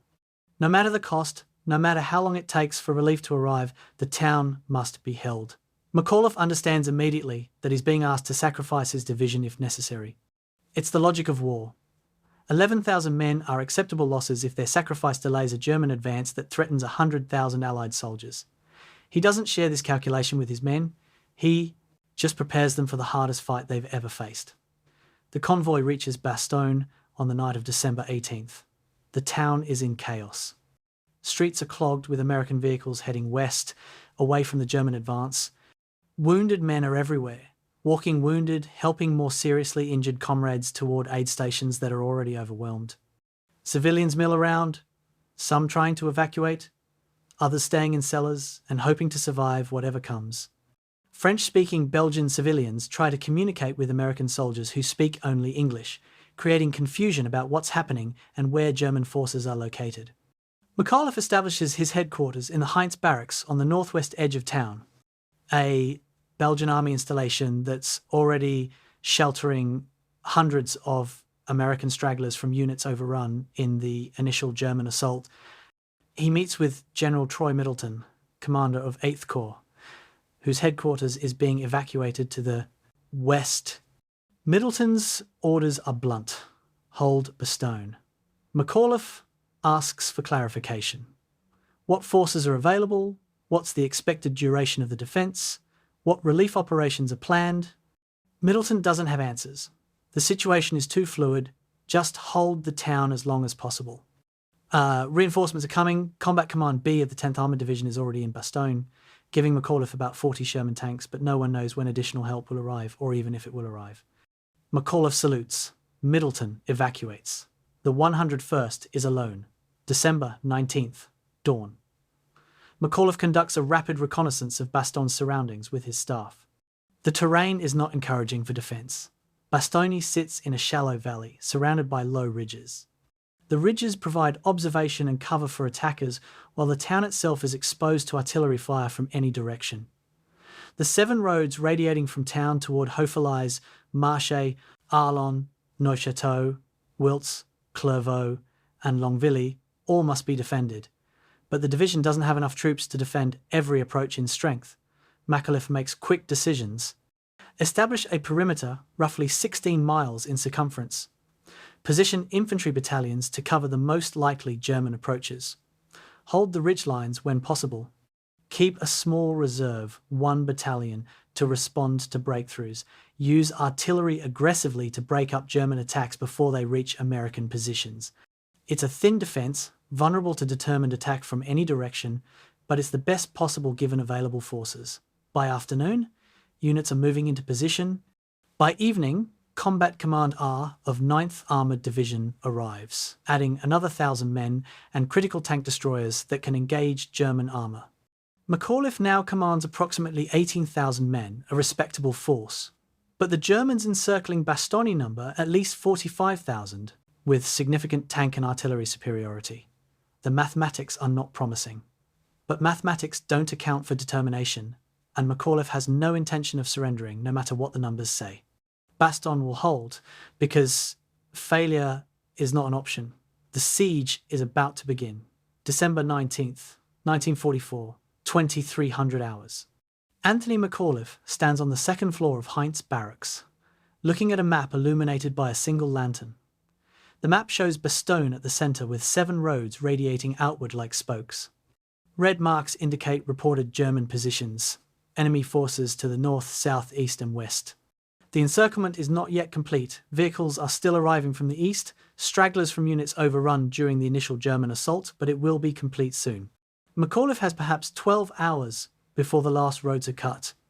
12 hours to finalise defensive positions, distribute ammunition, establish communications, networks, prepare for a siege of unknown duration. His staff officers wait for orders. McAuliffe's instructions are characteristically brief. Every road gets blocked. Every gap gets covered. Artillery pre-plans fire on every approach. Medical establishes aid stations in stone cellars. Rations go to half immediately. Questions. One officer asks about withdrawal plans. McAuliffe shakes his head. There will be no withdrawal. They hold or they die. The officer nods. No one argues. When McAuliffe says something, that absolute argument is pointless. The staff disperses to execute orders. McAuliffe allows himself one moment of doubt. Is this defensible, or am I leading these men to annihilation? Then dismisses it. Doubt is a luxury commanders can't afford. The mission is clear. Fulfill it or fail. Nothing else matters. Bastogne, Belgium. A market town that most of its defenders have never heard of until 48 hours ago. Population 4,000, mostly Walloon Belgians, who speak French and have lived through German occupation from 1940 to 1944, then American liberation, and now watch in horror as German forces return. The town's architecture is typical of the region. Stone buildings with slate roofs, narrow streets, a central square with a medieval church. The surrounding countryside is rolling farmland, divided by hedgerows and small forests, picturesque in summer, forbidding in December, with snow covering frozen fields and temperatures dropping below freezing every night. The strategic importance of Bastogne derives entirely from geography. 7 major roads converge here because Bastogne occupies a valley where routes through the Ardennes naturally funnel. Control Bastogne, and you control movement through the region. The Germans understand this. Their offensive depends on rapid movement along road networks because cross-country travel in winter through forested hills is impossible for mechanized forces. If Bastogne remains in place, American hands, German divisions must detour around it, adding miles and days to their advance. If Bastogne falls, the Germans gain unrestricted access to the road network and their offensive can proceed on schedule. Bastogne has become the hinge on which the entire Battle of the Bulge will turn. The forces gathering around Bastogne represent some of Germany's best remaining formations. 2nd Panzer Division, attacking from the north, is an experienced unit that's fought from France to Russia and back. Panzerlehr Division, approaching from the west, is an elite training formation converted to combat duty and equipped with modern tanks. 26th Volksgrenadier Division, attacking from the east, consists largely of replacements and old men, but is led by competent officers and supported by assault guns. 5th Parachute Division, assembling to the south, is infantry heavy and trained for aggressive tactics. Together, these divisions bring approximately 45,000 soldiers and over 200 tanks or assault guns to bear on Bastogne. Their commanders are confident. They've been advancing for 3 days, overrunning American positions, capturing thousands of prisoners. One more town, even if defended by airborne troops, should fall within days. They don't yet understand that the 101st Airborne Division is different from the shattered units they've been pursuing. These Americans won't break and run. These Americans have come specifically to stop German advance, and they've chosen Bastogne as the place to make their stand. Inside the perimeter, McAuliffe organises his defence with the methodical care of an artilleryman preparing firing positions. The 101st's 3 parachute infantry regiments, 506th, 501st, 502nd, form the backbone of the defence, each responsible for a sector of the perimeter. The 506th holds the east side, the 501st covers northeast and north, the 502nd defends the west and northwest. Combat Command B of 10th Armoured Division fills gaps in the southern sector, their 40 Sherman tanks providing mobile firepower to respond to German probes. Combat Command R of 9th Armoured Division, which arrived just hours before the encirclement closed, reinforces the eastern approaches. The 70th and 5th Tank Destroyer Battalions position their weapons thinly armoured vehicles with powerful anti-tank guns at key road junctions where German armour is most likely to appear. And everywhere woven through the entire position, McAuliffe's artillery, 11 battalions, 132 guns, positioned to deliver fire on any point of the perimeter within minutes. This is the defensive system McAuliffe has envisioned since Fort Sill in 1935. Artillery as the primary killing arm, infantry as the framework that holds positions, armour as the mobile reserve. It's never been tested at this scale. Now it will be December 20th. The first serious German probes test the perimeter. These are not full-scale assaults, but reconnaissance in force. Company or battalion-sized attacks designed to identify weak points and gauge American response. McAuliffe watches from his headquarters as reports come in. Attack on Longvilly Road, beaten back by 506th with artillery support. Attack near Warden Village, repulsed by Combat Command B and tank destroyers. Probe toward Marvy, stopped by concentrated fire from multiple artillery batteries. The Germans are strong, well-equipped, aggressive, but they're not breaking through. McAuliffe's Fire Direction Centre, operating exactly as designed, coordinates artillery fire from all 11 battalions onto targets identified by forward observers. The system works. German attacks are disrupted before they can concentrate, broken up by high explosive shells that arrive within minutes of being requested. Casualties on both sides are significant, but not catastrophic. The Americans lose perhaps 200 men killed and wounded. German losses are estimated at 3 times that, though exact figures are impossible to determine. What matters is that the perimeter holds. Every German attack fails. The psychological impact is enormous. The German divisions, accustomed to success, encounter unexpected resistance. The American defenders, aware they're surrounded and outnumbered, discover they can win defensive engagements. Morale inside the perimeter rises. Outside, German commanders begin revising their timelines. Bastogne will not fall quickly. The logistical situation inside the perimeter is precarious from the start. The division jumped into Bastogne with 3 days of ammunition and rations. assuming rapid relief or resupply. By December 20th, with the encirclement complete and relief forces still fighting to reach the town, those assumptions are obsolete. Ammunition must be rationed. Artillery batteries, normally firing 100 rounds per gun per day, during sustained combat, are restricted to 30 rounds per gun.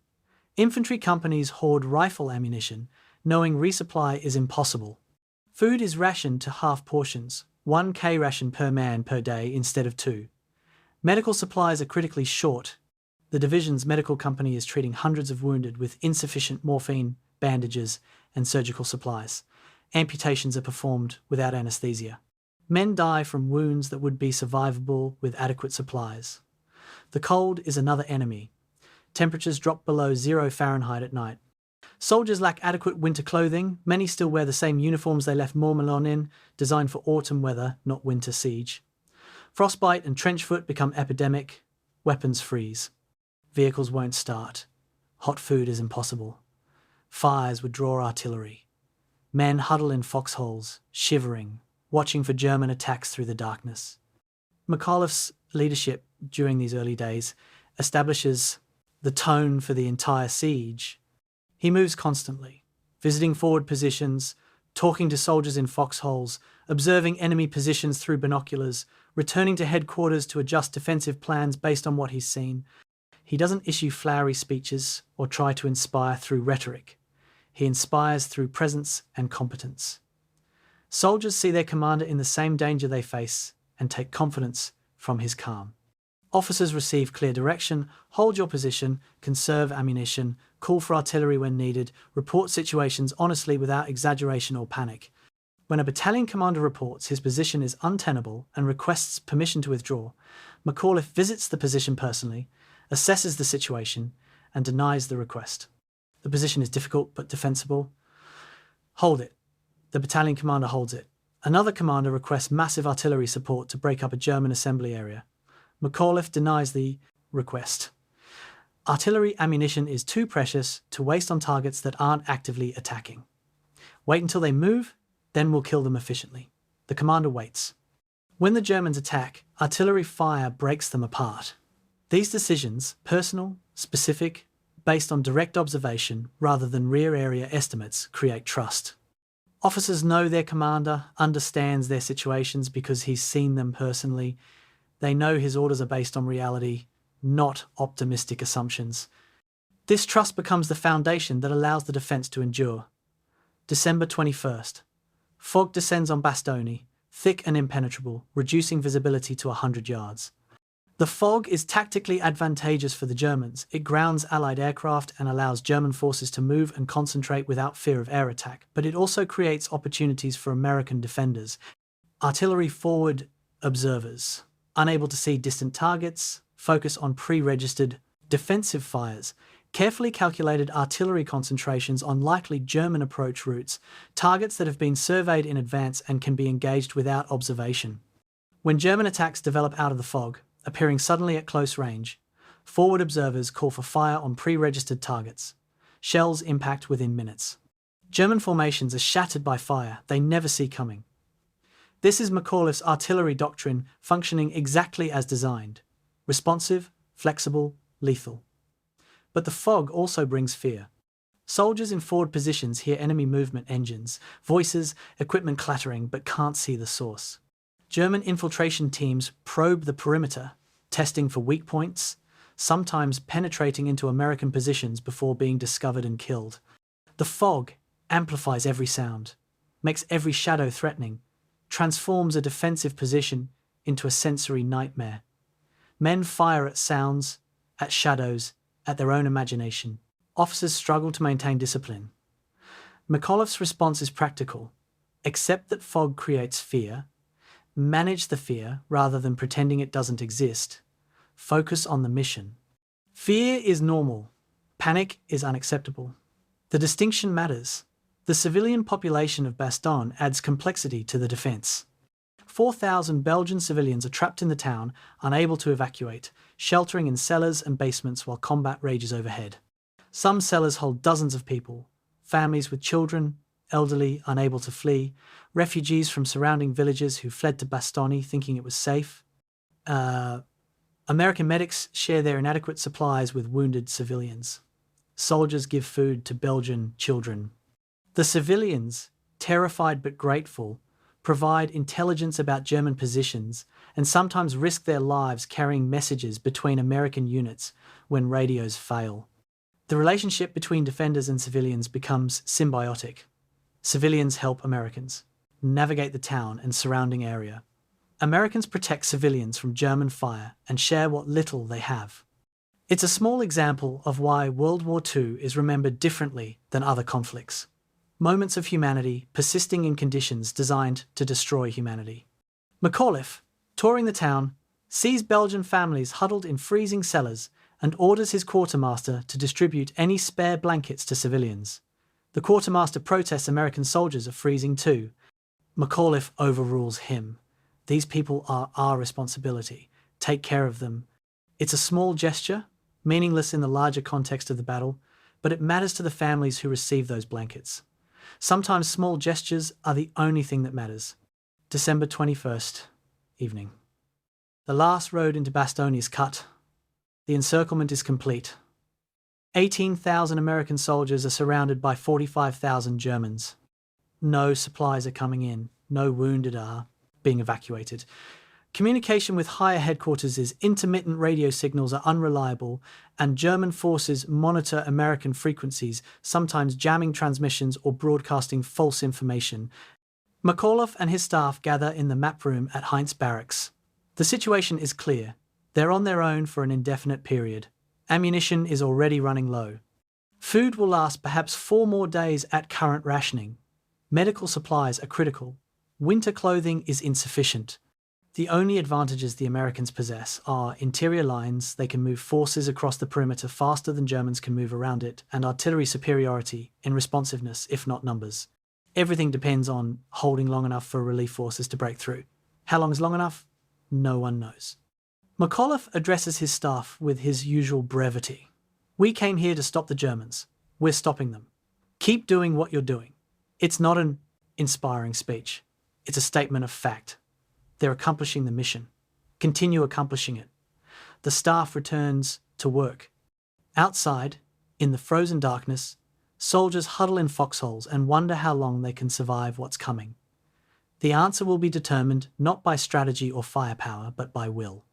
The will to endure cold, hunger, fear, and pain. The will to keep fighting when every rational calculation says defeat is inevitable. Anthony McAuliffe has spent his career building systems and doctrine. Now everything reduces to something simpler and older. The refusal of ordinary men to accept the logic of their own annihilation. Bastogne will hold or fall based on that refusal. The test is beginning. December 21st, 1944, 0300 hours. A forward observer from the 321st Glider Field Artillery Battalion, positioned in a frozen foxhole north of Bastogne, radios an urgent fire mission. German infantry and tanks are massing in the woods 800 yards away, preparing to attack at dawn. He provides coordinates. Within 60 seconds, McAuliffe's Fire Direction Centre has calculated firing solutions for 3 different artillery battalions. Within 3 minutes, orders reach the gun positions. At 0304, 24 100 5mm howitzers fire simultaneously.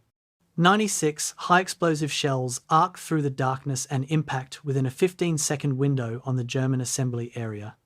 The forward observer, watching through night vision binoculars, reports secondary explosions, ammunition cooking off, and screaming. The German attack is broken before it begins. This is time on target fire, McAuliffe's masterpiece of coordinated artillery. Now proven in the desperate defence of an encircled position, the Germans will try to attack elsewhere. They'll encounter the same response. McAuliffe has transformed Bastogne into a circular fortress where every approach is covered by interlocking fire, where massed artillery can engage targets in any direction within minutes. It's artillery doctrine inverted. Instead of supporting an advance, the guns defend a static position by creating a killing zone around the entire perimeter. The Germans are discovering that surrounding the Americans doesn't mean trapping them, it means exposing German forces to fire from all directions. The defensive perimeter McAuliffe has established is approximately 16 miles in circumference, irregular in shape, following terrain features rather than neat geometric lines. On the east, the 506th Parachute Infantry holds villages and ridgelines near Warden and Marvey. These positions are closest to the German breakthrough and receive constant pressure. To the northeast and north, the 501st Parachute Infantry defends approaches from Neuville and Foy, high ground that provides observation but also exposure. The 502nd Parachute Infantry covers the western sector near Champs and Flamierge, facing Panzer-Lehr Division.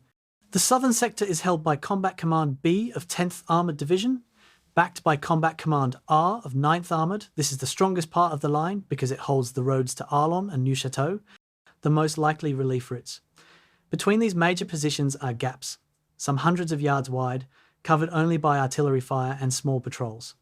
Traditional defence doctrine says you need continuous lines, positions mutually supporting at rifle range. McAuliffe doesn't have enough troops for continuous lines. He compensates with artillery. Any German force that tries to infiltrate through gaps is detected by patrols, by civilians, by observation posts, and crushed by artillery fire before it can exploit the penetration. It's defence by firepower rather than manpower, and it requires absolute confidence in the artillery system. McAuliffe has that confidence. His men are learning to share it. December 21st, Marvey Village, southeast sector of the perimeter. 5th Parachute Division launches a battalion-strength attack, supported by assault guns. The attack is well planned. German artillery suppresses American positions while infantry advances under cover of fog. The defending American force 1 company of the 506th Parachute Infantry, approximately 150 men, is outnumbered 4-1. Under traditional odds, they should be overrun within hours. Instead, they hold for 6 hours until relieved, inflicting disproportionate casualties on attackers. The key is artillery. The company commander has direct radio contact with McAuliffe's Fire Direction Centre. He requests fire, receives it within 3 minutes, adjusts based on observed impacts, requests more fire, repeats the cycle. 8 artillery battalions, 96 guns fire in support of this single company over 6 hours. The fire is not continuous. Ammunition rationing prevents that, but it's timely. Every time German infantry begins an assault, shells impact on their assembly areas or approach routes. The Germans can't concentrate without being shattered. They advance in small groups, which the American infantry defeats with rifles and machine guns.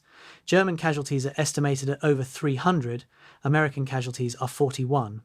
The mathematics of defensive fire are brutal. The attacker must concentrate to generate combat power, but concentration creates targets. Artillery makes concentration suicidal. The Germans are learning this lesson across the entire perimeter. Attack Bastogne and die. The calculation is simple. The artillery ammunition situation becomes critical by December 22nd.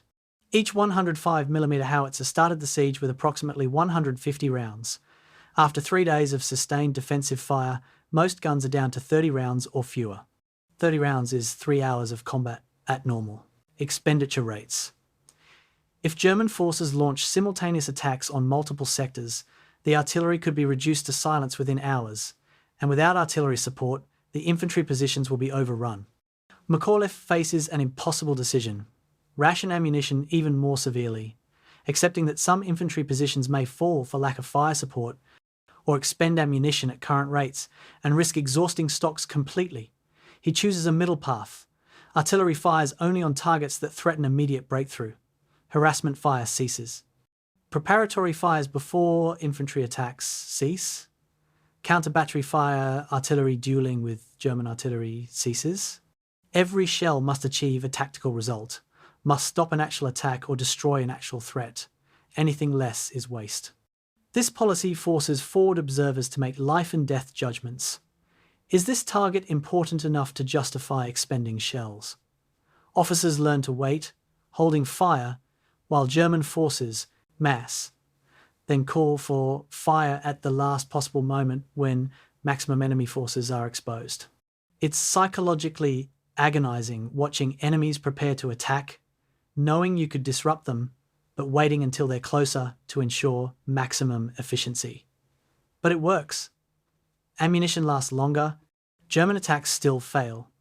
The cost is measured in American casualties that might have been prevented with more liberal fire, but those casualties are cheaper than running out of ammunition entirely. The infantry fighting around Bastogne is savage and personal. This is not the fluid warfare of breakthrough and pursuit. This is static defense, foxholes and stone buildings, fighting at ranges where you see the faces of men you're trying to kill. German infantry attacking across frozen fields are cut down by machine guns. American paratroopers defending villages throw grenades into rooms where German soldiers shelter. Tank destroyers engage German armor at ranges under 500 yards, destroying tanks at nearly point-blank distance. The wounded cannot be evacuated. They're carried to aid stations in cellars where overwhelmed medics perform triage with inadequate supplies. Soldiers with minor wounds, shrapnel cuts, frostbite, superficial gunshots remain in the line because there's no rear area to evacuate to. The distinction between front line and rear area disappears inside the perimeter. Everyone is in range of German artillery. Everyone is vulnerable. This knowledge creates a peculiar equality. Clerks and cooks face the same dangers as infantrymen. Staff officers commanding desks at Heinz Barracks endure the same artillery fire as forward observers in foxholes. McAuliffe himself sleeps in the same unheated barracks, eats the same half rations, runs the same risks as his lowest ranked soldier. This shared suffering builds cohesion. Officers can't order men to endure what they themselves won't endure. McAuliffe never asked for special treatment or protection. His staff doesn't either. The entire command operates under the same privations. It's leadership by example, and it's one reason the defence doesn't collapse despite impossible conditions. December 22nd. German infiltration teams probe the perimeter looking for weaknesses to exploit. These are not conventional attacks, but special operations. Small groups of German soldiers, sometimes wearing American uniforms or civilian clothes, attempting to penetrate American lines and cause chaos. Some try to cut communications lines. Others plant mines on roads inside the perimeter. A few attempt to reach American headquarters and conduct sabotage or assassination. Most are captured or killed. The infiltration teams are remnants of Operation Greif, a German special operation that used English-speaking soldiers in American uniforms to spread confusion during the initial breakthrough. The operation largely failed, too few infiltrators, too easily detected, but survivors continue, operating independently, and their presence creates paranoia throughout the American lines. Sentries challenge everyone, demanding passwords and asking questions only Americans would know. Who won the World Series? Who's married to Rita Hayworth? Wrong answers mean death. Several American soldiers are shot by their own sentries for not knowing current baseball standings or Hollywood gossip. The paranoia is encouraged by German propaganda, broadcasts in English, claiming infiltrators are everywhere, no one can be trusted. McAuliffe counteracts this with characteristic bluntness. Anyone wearing an American uniform who's doing their job is American until proven otherwise. Stop shooting each other, focus on shooting Germans. The paranoia diminishes but doesn't disappear. The knowledge that enemies might be wearing friendly uniforms corrodes trust in ways more damaging than enemy fire. The German artillery bombardment of Bastogne intensifies as the siege continues. German gunners, unable to break through American defences with infantry assault, try to destroy the town itself. High explosive shells impact randomly throughout Bastogne, destroying buildings, killing civilians, setting fires that can't be extinguished because fire brigades are non-operational. The beautiful medieval church in the town square is heavily damaged. Stone houses that have stood for centuries are reduced to rubble. Belgian civilians die in their cellars when shells penetrate the roofs. American casualties from artillery are significant. Approximately 20% of all casualties during the siege result from German artillery fire rather than direct combat. McAuliffe can't effectively counterfire, his ammunition is too limited, so he accepts the bombardment and focuses on keeping his forces dispersed enough that individual shells can't cause mass casualties. No large gatherings, no vehicles parked together, no obvious headquarters buildings, everything spread out, hidden, camouflaged. It's a defensive posture that acknowledges vulnerability and compensates through distribution. You can't kill what you can't find. And if you do find a target, it won't be valuable enough to justify the ammunition expended. German artillery fires thousands of shells into Bastogne over the week-long siege. They inflict casualties and destroy property. They don't break the defence. Buildings are replaceable. Morale is not, and morale among the defenders remains remarkably high despite the bombardment. By December 23rd, the defensive system McAuliffe has created reaches full maturity. Forward observers know exactly where to call fire for maximum effect. Artillery batteries execute fire missions with mechanical efficiency, responding to requests in under 2 minutes from initial call. Infantry units trust that artillery support will arrive when needed, allowing them to hold positions that would otherwise be untenable. Tank destroyers and armour provide mobile firepower, responding to German penetrations and plugging gaps before they can be exploited. The headquarters staff operates smoothly, processing information and issuing orders without drama or wasted motion. It's a well-oiled machine, functioning exactly as designed, despite being surrounded, undersupplied, and outnumbered. The Germans recognise this. Their after-action reports, captured later, express frustration at the coordinated American defence. Every attack is met with immediate artillery response. Every penetration is counterattacked before it can be exploited. The Americans defend with a skill and coordination unexpected from a supposedly trapped and desperate force. German commanders begin revising their plans.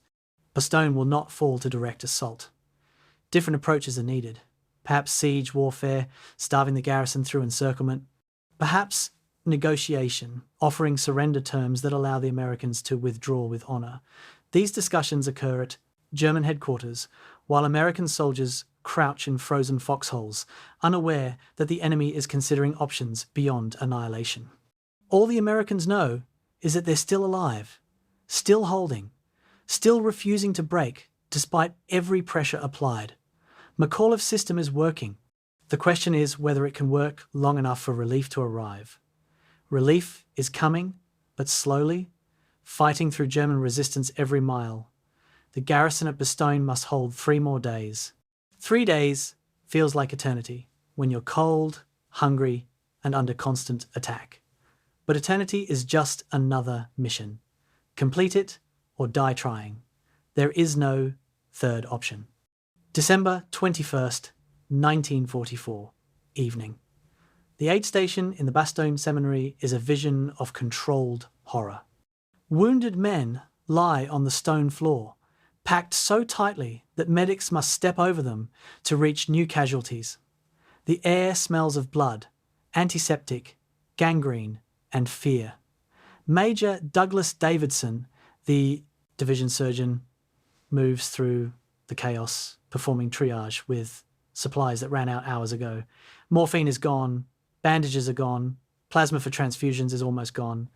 He's performing amputations without anesthesia, holding men down while they scream as he saws through frozen flesh and shattered bone. Outside, more wounded arrive on stretchers carried by soldiers who've dragged their friends through snow and artillery fire to reach this place. Davidson treats over 500 wounded men with supplies adequate for 100. He doesn't sleep for 4 days straight. Men die on the floor waiting for treatment that never comes because there's always someone more critical. Davidson makes decisions no doctor should make. This man can be saved with immediate surgery. This man might survive with rest. This man will die no matter what we do, so we'll make him comfortable and move on. The decisions are rational and necessary and soul-destroying. This is the hidden cost of siege warfare. Not just the men who die in combat, but the men who die because they're wounded in a place where adequate medical care is impossible. The medical crisis affects every aspect of the defence. Wounded men who would normally be evacuated to rear hospitals remain in the line because there's nowhere to evacuate them to. Soldiers with serious injuries, shrapnel wounds, broken bones, severe frostbite continue fighting because the aid stations are full, and staying in a foxhole is no more dangerous than lying on a seminary floor under German artillery fire. The psychological toll is immense. Watching wounded friends suffer without adequate care corrodes morale in ways enemy action cannot. But it also creates grim determination. The only way to help the wounded is to hold Bastogne until relief arrives. Every hour the defence holds is an hour closer to evacuation for the men dying in the seminary. This calculation, hold or watch your friends die, becomes a powerful motivator. McAuliffe visits the aid station on December 22nd. Sees the conditions, and makes a decision that his staff opposes. He orders his personal jeep's gasoline siphoned for use in ambulances, attempting to evacuate the most critical wounded. The staff protests. McAuliffe needs that jeep to move around the perimeter to maintain command presence. McAuliffe overrules them. Ambulances are more important than his convenience. The gasoline is transferred. 3 wounded men are evacuated along a temporarily open road before German fire closes it again. 3 men saved, 500 remain. It's an insignificant gesture in the larger context. It's also everything. The commander has demonstrated that he values his men's lives over his own comfort. The gesture is witnessed, reported, repeated throughout the division. Morale rises fractionally. Small gestures accumulate. December 22nd. Morning. McAuliffe convenes his staff meeting in the map room at Heinz Barracks. The ammunition situation is critical. Artillery commanders report an average of 10 rounds remaining per gun. 10 rounds is approximately 20 minutes of combat at normal firing rates. If the Germans launch a coordinated assault on multiple sectors simultaneously, which they're certainly capable of, the artillery will fall silent before the attack is repulsed. Without artillery, infantry positions will be overrun, the perimeter will collapse. McAuliffe's staff waits for his decision. He studies the map, considering options. Withdraw is not an option, orders are to hold Bastogne. Surrender is not an option, surrender means the German offensive succeeds. The only option is to continue defending with the resources available and hope that relief arrives or resupply is accomplished before ammunition is exhausted. McAuliffe issues new guidance. Artillery fires only in direct support of threatened positions. No harassment fire, no interdiction fire, no preparatory fires. Every shell must stop an actual attack. Forward observers will exercise judgment about when to request fire. Battalion commanders will authorize fire missions only when absolutely necessary. It's not a solution, it's delaying catastrophe. But delay is all they have. The meeting ends. Officers return to their units. Outside, German artillery continues its random bombardment of the town. A shell impacts 2 blocks from headquarters, killing 3 Belgian civilians sheltering in a basement. The war doesn't pause for American supply problems. The cold becomes an enemy as lethal as German forces. Temperatures on December 22nd drop to 0 degrees Fahrenheit, with wind chill making it feel significantly colder. Soldiers lack adequate winter clothing. Most wear standard wool uniforms designed for autumn, not winter siege warfare. Overcoats are scarce, gloves are in short supply. Boots, often wet from snow and mud, freeze overnight, trapping feet in ice that causes frostbite. Men develop trench foot tissue damage from prolonged exposure to cold and wet conditions at epidemic rates. Severe cases require amputation. Milder cases are cripplingly painful but not immediately life-threatening, so soldiers with trench foot remain in the line because the aid stations are full of more critical wounded. Soldiers learn survival techniques through desperation, urinating on hands to temporarily warm them, wrapping feet in rags scavenged from destroyed buildings, sleeping in pairs for shared body heat, rubbing snow on frostbitten skin to restore circulation. Weapons freeze. Rifle bolts won't cycle. Machine guns jam. Soldiers resort to keeping weapons inside their coats, using body heat to prevent freezing, which is dangerous, and accidental discharge can kill but necessary. Vehicle engines won't start. Mechanics attempt to keep vehicles running by draining oil while engines are warming the oil over small fires, then refilling before attempting to start. It's insane improvisation, and it mostly doesn't work. Vehicles are abandoned where they stop becoming obstacles and cover for defensive positions. Food rationing intensifies on December 22nd. K-rations are reduced to half rations, 1 per man per day instead of 2. A K-ration contains approximately 3,000 calories. Sufficient for sustaining a soldier during moderate activity, but inadequate for combat operations in freezing weather, which can require 6,000 calories per day to maintain body weight and energy. The result is that soldiers are slowly starving. Weight loss is universal. Energy levels decline. Alertness decreases, which is dangerous when German attacks can come at any hour. But the alternative, exhausting food stocks quickly, is worse. McAuliffe eats the same half rations as his men.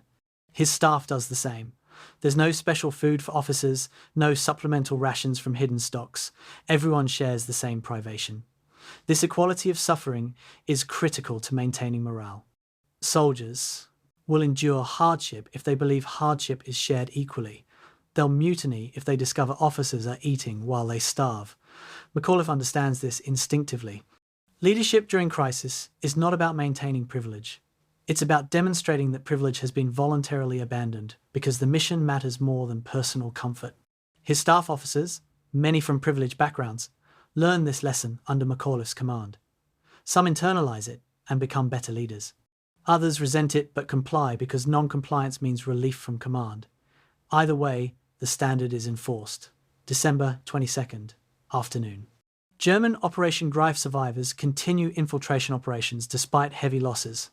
A team of 3 German soldiers in American uniforms attempts to reach McAuliffe's headquarters, apparently with orders to assassinate American commanders or sabotage communications. They're stopped at a checkpoint by a suspicious sentry, who asks baseball questions the Germans can't answer. The interrogation escalates into a firefight. 2 Germans are killed, 1 captured. The captured soldier, interrogated by intelligence officers, reveals limited information about broader German plans but confirms that infiltration teams have been operating throughout the perimeter for days. This revelation creates renewed paranoia. If 3 infiltrators got this close to headquarters, how many others are inside the perimeter? McAuliffe's response is pragmatic. Increase checkpoint vigilance, but don't let paranoia paralyze operations. Infiltrators are a nuisance, not a strategic threat. The real threat is the 45,000 German soldiers surrounding us. Stay focused on the real threat. The advice is sound, but difficult to follow. Paranoia, once seeded, grows on its own.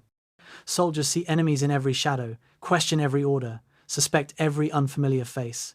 It's corrosive to unit cohesion and has to be actively managed by leaders, willing to call out paranoia when it exceeds reasonable caution. The psychological state of soldiers on December 22nd ranges from grim determination to near collapse. Some men are functioning well, maintaining humor despite circumstances, taking pride in their ability to endure. Others are at the edge of psychological breakdown. 1,000-yard stares, delayed responses to orders, inability to sleep despite exhaustion. Combat stress reactions, what World War I called shell shock and modern medicine calls PTSD, are inevitable during sustained combat. The siege of Bastogne creates perfect conditions for combat stress. Constant danger, inadequate food and sleep, cold, witnessing friends die, no prospect of relief or rest. Officers watch for warning signs. Soldiers who stop caring about personal hygiene, who take unnecessary risks, who freeze under fire. Some men are quietly rotated to rear positions, though. Rear is relative when the entire perimeter is under artillery. Fire for a few hours of rest before returning to the line. Others are kept in place because there are no replacements. The division begins, the siege approximately 2,000 men under strength, due to casualties from Normandy and Holland. New casualties create gaps that can't be filled. Platoons designed for 40 men operate with 20. Companies designed for 150 men operate with 80. The mathematics of attrition work against defenders. Eventually, there won't be enough men to hold the perimeter, no matter how good the artillery support is. McAuliffe knows this. His staff knows this. They don't discuss it. Acknowledging the inevitable doesn't change it. Just keep holding until relief arrives or the perimeter collapses. No third option exists. December 23rd, pre-dawn. Temperature has dropped to -5 degrees Fahrenheit. Soldiers in forward positions are reaching the limits of human endurance. Frostbite cases now exceed combat casualties. Some men have lost fingers or toes to frostbite, tissue turning black and necrotic, requiring amputation that the overwhelmed medical staff can't perform. Soldiers continue fighting with frozen extremities, feeling nothing below their wrists or ankles, performing their duties through pure discipline because physical sensation has stopped providing feedback. This is the point where the defense could break, not from enemy action, but from physical collapse of the defenders. Men can't fight if they literally can't feel their hands well enough to pull a trigger or load a magazine. McAuliffe receives reports of entire squads unable to perform basic tasks due to cold injuries. He has no solution. There are no winter coats to issue, no heated shelters to rotate men through, no relief forces to swap out the frostbitten. The only option is to continue. Some men will lose digits or limbs to frostbite. They'll survive. The alternative, the perimeter breaking because men are too frozen to fight, means everyone dies or is captured. The calculation is brutal but clear. Continue or surrender. There is no humanitarian option that allows men to be warm and safe while accomplishing the mission. The mission requires suffering. McAuliffe accepts this and requires his men to accept it. Leadership at this level is not inspiring speeches. It's the willingness to demand, sacrifice, and accept responsibility for the consequences. Evening, December 23rd. McAuliffe stands outside Heinz Barracks, looking at the sky. The fog that's blanketed Bastogne for 3 days is beginning to lift. Patches of stars are visible. The temperature has dropped, but clear skies suggest better weather tomorrow. Clear skies mean Allied aircraft can fly, fighter bombers to attack German positions, transport aircraft to deliver supplies. Relief is not coming today or tomorrow. Patton's Third Army is still fighting to break through German lines 30 miles south, but resupply might be possible if the weather clears. McAuliffe allows himself a moment of hope. Hope is dangerous for leaders because it can lead to complacency, but despair is worse. The balance is to hope for favourable developments while planning as if they won't occur.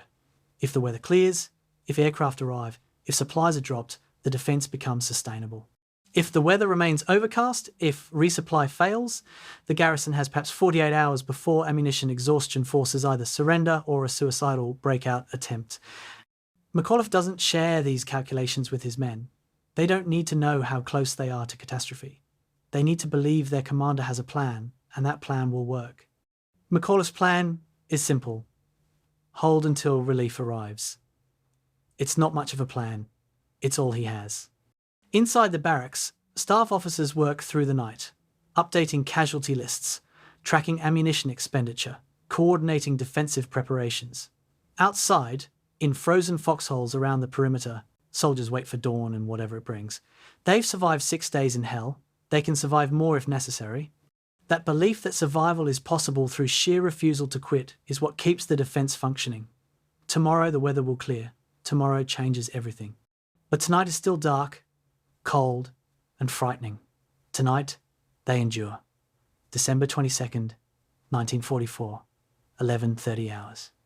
2 German officers approach a farmhouse on the southeastern edge of the Bastogne perimeter, carrying a white flag of truce.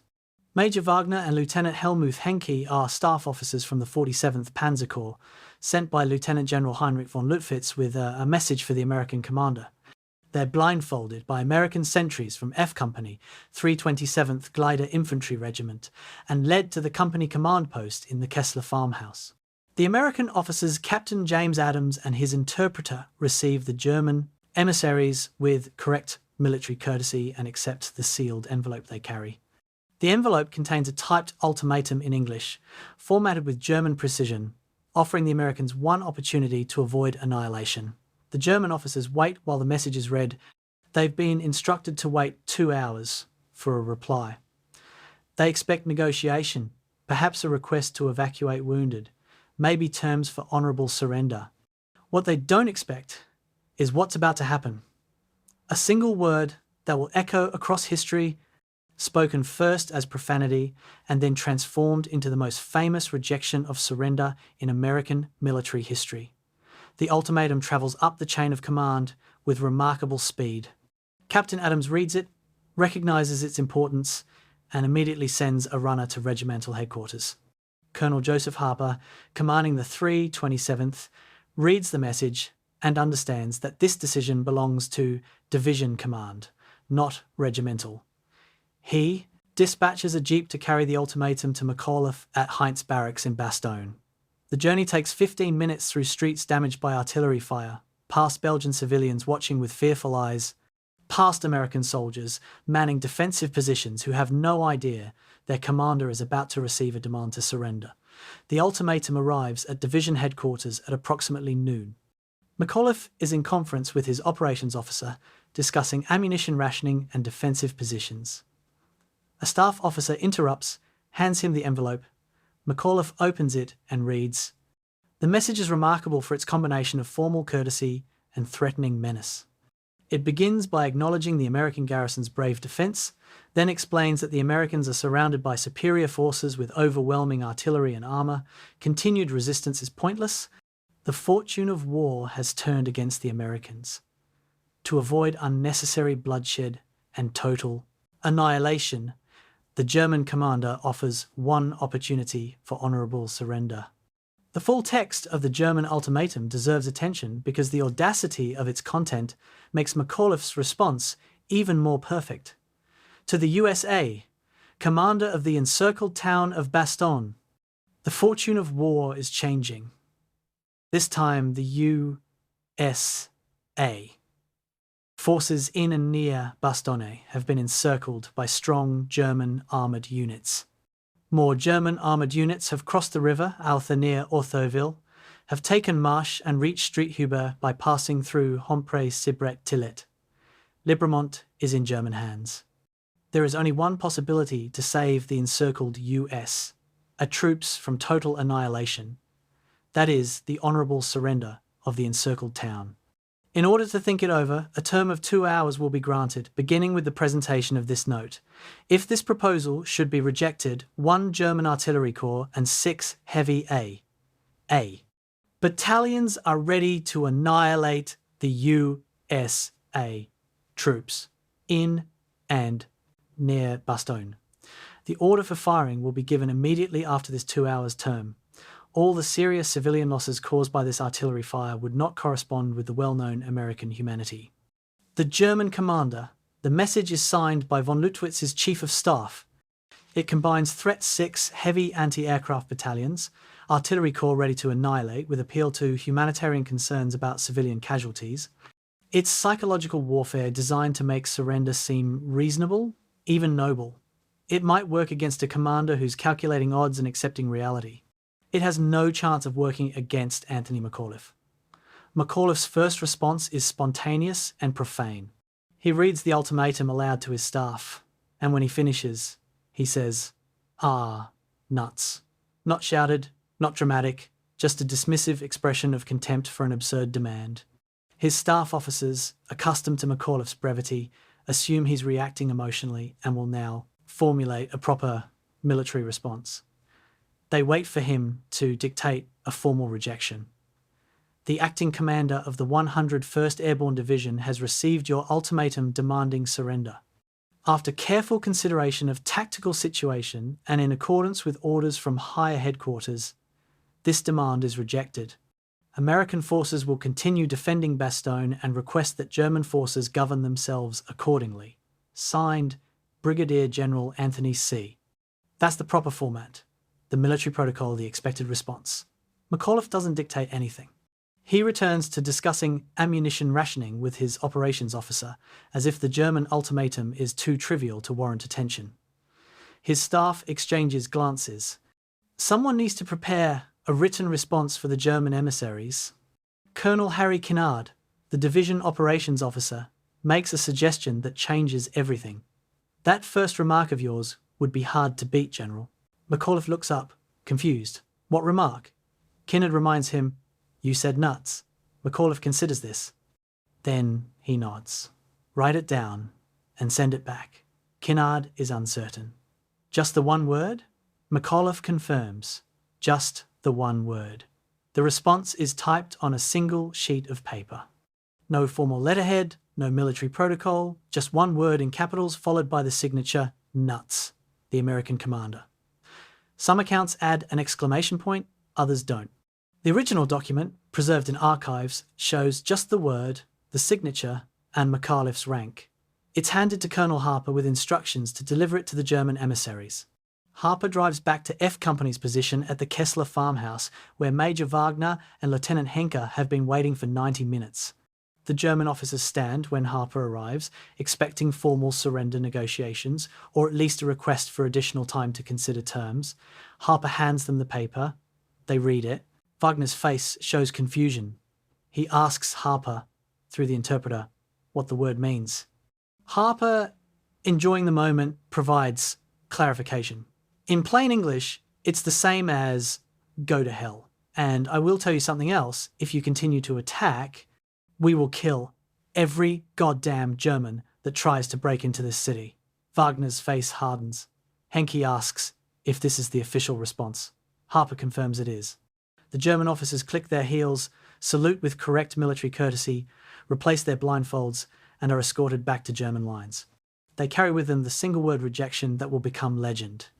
Harper watches them leave and later reports feeling almost sorry for them, their professional officers delivering a message their commanders believed was reasonable, and they've just been told, with magnificent contempt, that the Americans would rather die than surrender. The German officers report back to von Lüttwitz at 47th Panzer Corps headquarters. Their report is carefully worded. The American commander has rejected surrender terms with a response that indicates absolute determination to continue resistance. Von Lüttwitz is frustrated but not entirely surprised. The Americans have been fighting with unexpected skill and determination. Still, he'd hoped that facing overwhelming force and impossible odds would make them reasonable. Apparently not. He orders artillery and aerial bombardment intensified, hoping to break American will through firepower since negotiation has failed. The 6 heavy anti-aircraft battalions mentioned in the ultimatum, 88mm flak guns, equally effective against aircraft and ground targets, begin firing into Bastogne. The promised artillery corps adds its weight.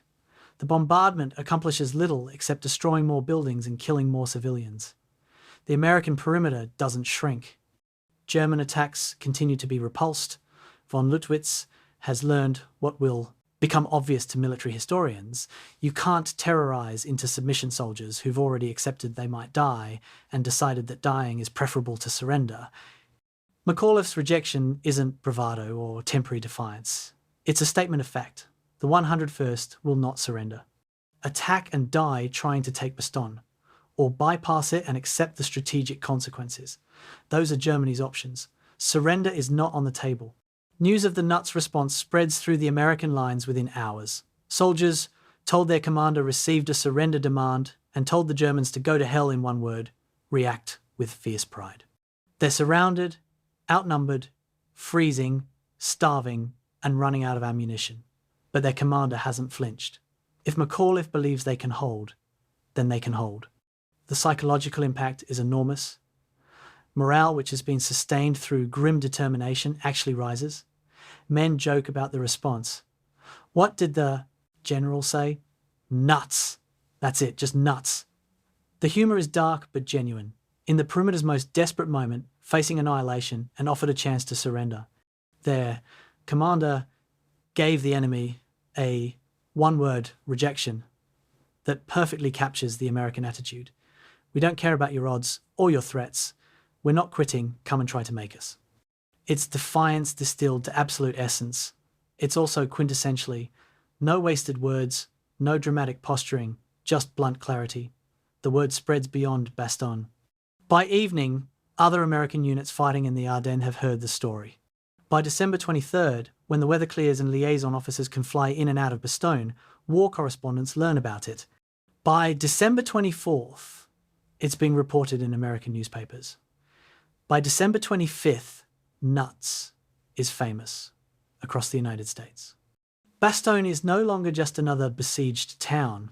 It's become a symbol of American refusal to quit, embodied in a single word spoken by a middle-aged artillery officer who never sought fame and has no time for it now.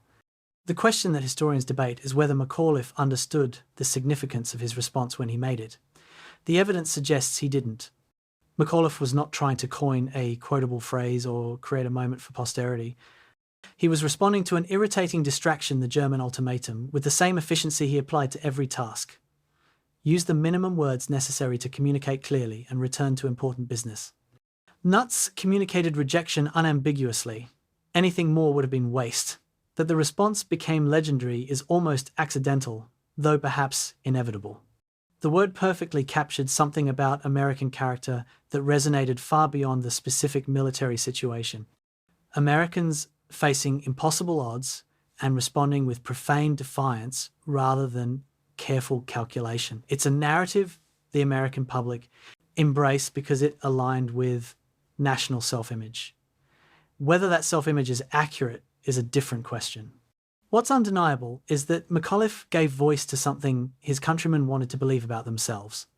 That when pushed to the edge, Americans don't surrender gracefully. They tell their enemies to go to hell and keep fighting. It's not always true. Thousands of Americans surrendered during the Battle of the Bulge, and no one judges them harshly because surrender is sometimes the only rational choice. But at Bastogne, in December 1944, it was true. and McAuliffe's word gave it perfect expression. The aftermath of the nuts response is anticlimactic from McAuliffe's perspective. He returned to work immediately after dictating the response, treating it as a minor task completed. The German bombardment intensified, but bombardment was already occurring, so this changed nothing operationally. German ground attacks continued, but they'd been continuing for days. The ultimatum and response changed nothing about the tactical situation. What it changed was perception and morale. Soldiers fighting in desperate circumstances draw strength from symbols, and McAuliffe had given them a powerful symbol, their commander's absolute refusal to consider defeat. The symbol mattered more than McAuliffe understood at the time. Years later, interviewed about the incident, he expressed mild bewilderment at the fame the response achieved. It was just a word, he'd say, just the simplest way to say no to an absurd demand. Why had it resonated so powerfully? The answer is that in war, symbols matter as much as supplies. Men will fight longer on belief than on rations. McAuliffe, the practical artilleryman who dealt in mathematics and trajectories, accidentally created the most powerful symbol of American determination in World War II. He never fully understood why it mattered so much. He just knew he'd communicated his intent clearly. The 100. First would not surrender, ever, under any circumstances. The Germans could kill them, but they couldn't make them quit. That was the only message that needed sending. Nuts said it perfectly. December 23rd, 1944. 0900 hours. A soldier in a forward observation post north of Bastogne looks up from his frozen foxhole and sees something he hasn't seen in a week. Blue sky. The fog that's blanketed the Ardennes since the German offensive began is lifting. Patches of clear air appear between clouds. Sunlight, weak winter sunlight, but sunlight nonetheless breaks through and touches frozen ground for the first time in days, the soldier calls to his companions. They emerge from their foxholes, staring upward like prisoners seeing daylight after years of imprisonment. Clear skies mean aircraft. Aircraft mean close air support to attack German positions and transport planes to deliver supplies. The garrison at Bastogne has 48 hours of ammunition, remaining at current rationing, maybe 3 days of food, and medical supplies adequate for perhaps 200 more casualties. Without resupply, the defence fails within a week, regardless of how bravely men fight. Clear skies might change everything. The soldier watches the sky and hopes. Hope is dangerous, but so is despair. He chooses hope. Around the perimeter, thousands of American soldiers are making the same choice, watching the fog lift and praying that help is finally coming from above. The decision to attempt aerial resupply of Bastogne was made at Supreme Headquarters on December 21st, but weather made execution impossible until the 23rd. The plan is ambitious. Transport aircraft from the 9th Troop Carrier Command will fly from bases in France, navigate to Bastogne despite limited navigation aids and German anti-aircraft fire, and drop supplies by parachute onto drop zones inside the perimeter. Each C-47 transport can carry approximately 4 tons of supplies. The critical question is how many aircraft can be assembled and flown in the narrow weather window before conditions deteriorate again. The initial plan calls for 141 aircraft. As weather improves on the morning of the 23rd, the number is increased. 241 C-47s prepare for the mission. They'll carry ammunition, primarily 105mm howitzer shells, machine gun ammunition, rifle ammunition, plus medical supplies, food, and spare radio batteries. The cargo has been carefully calculated based on the garrison's reported needs. Ammunition is prioritised above everything else. Without ammunition, Bastogne falls regardless of food or medical supplies. The aircraft begin taking off from French airfields at 0800 hours. Flight time to Bastogne is approximately 90 minutes. They'll arrive around 0930. McAuliffe receives radio notification at 0845. Aircraft inbound. Stand by for supply drop. He orders coloured smoke deployed on drop zones to mark locations for pilots. The garrison waits. 0945. The first C-47s appear over Bastogne. They fly at low altitude, 1,500 feet, making them vulnerable to German anti-aircraft fire, but ensuring accurate drops. The sight of American aircraft brings tears to soldiers who've been surrounded for 5 days with no visible support. The aircraft fly in formations, dozens at a time, and as they pass over the perimeter, cargo bundles tumble from their doors. Parachutes blossom red, white, blue, yellow parachutes, marking different types of cargo, and drift down toward designated drop zones. Soldiers break from cover to retrieve the bundles, ignoring German artillery fire that immediately targets the drop zones. Some men are killed retrieving supplies, cut down by shells or machine gun fire, but others take their places. The supplies are too precious to leave in the open. Each bundle recovered is ammunition or food that extends the garrison's endurance. The drop continues for over an hour. 241 aircraft deliver 144 tons of supplies. Not everything lands in the perimeter. Some bundles drift into German-held territory, some parachutes fail, some cargo is destroyed on impact, but approximately 70% of dropped supplies are recovered. It's the most successful resupply operation of the siege and possibly the only thing that prevents the defense from collapsing before relief arrives. The psychological impact of the supply drop exceeds its material value. Yes, the ammunition is critical. Artillery batteries that were down to 5 rounds per gun are resupplied to 20 rounds, buying another day or two of defensive fire. Yes, the food matters. Hungry soldiers receive their first full rations in days. Yes, the medical supplies save lives. Plasma for transfusions, morphine for wounded, bandages for dressing wounds. But more important than any specific item is the message the supply drop sends.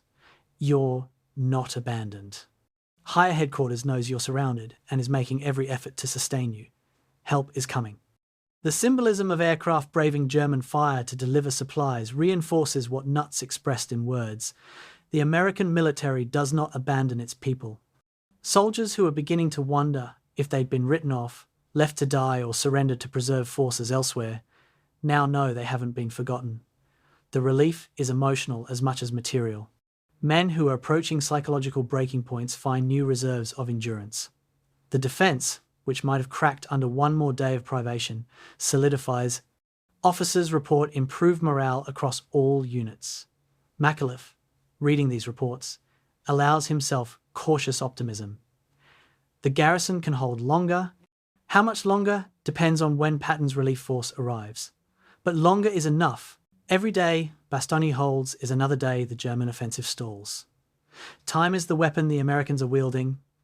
Clear skies have given them more time. The clear skies bring another gift: fighter bomber support.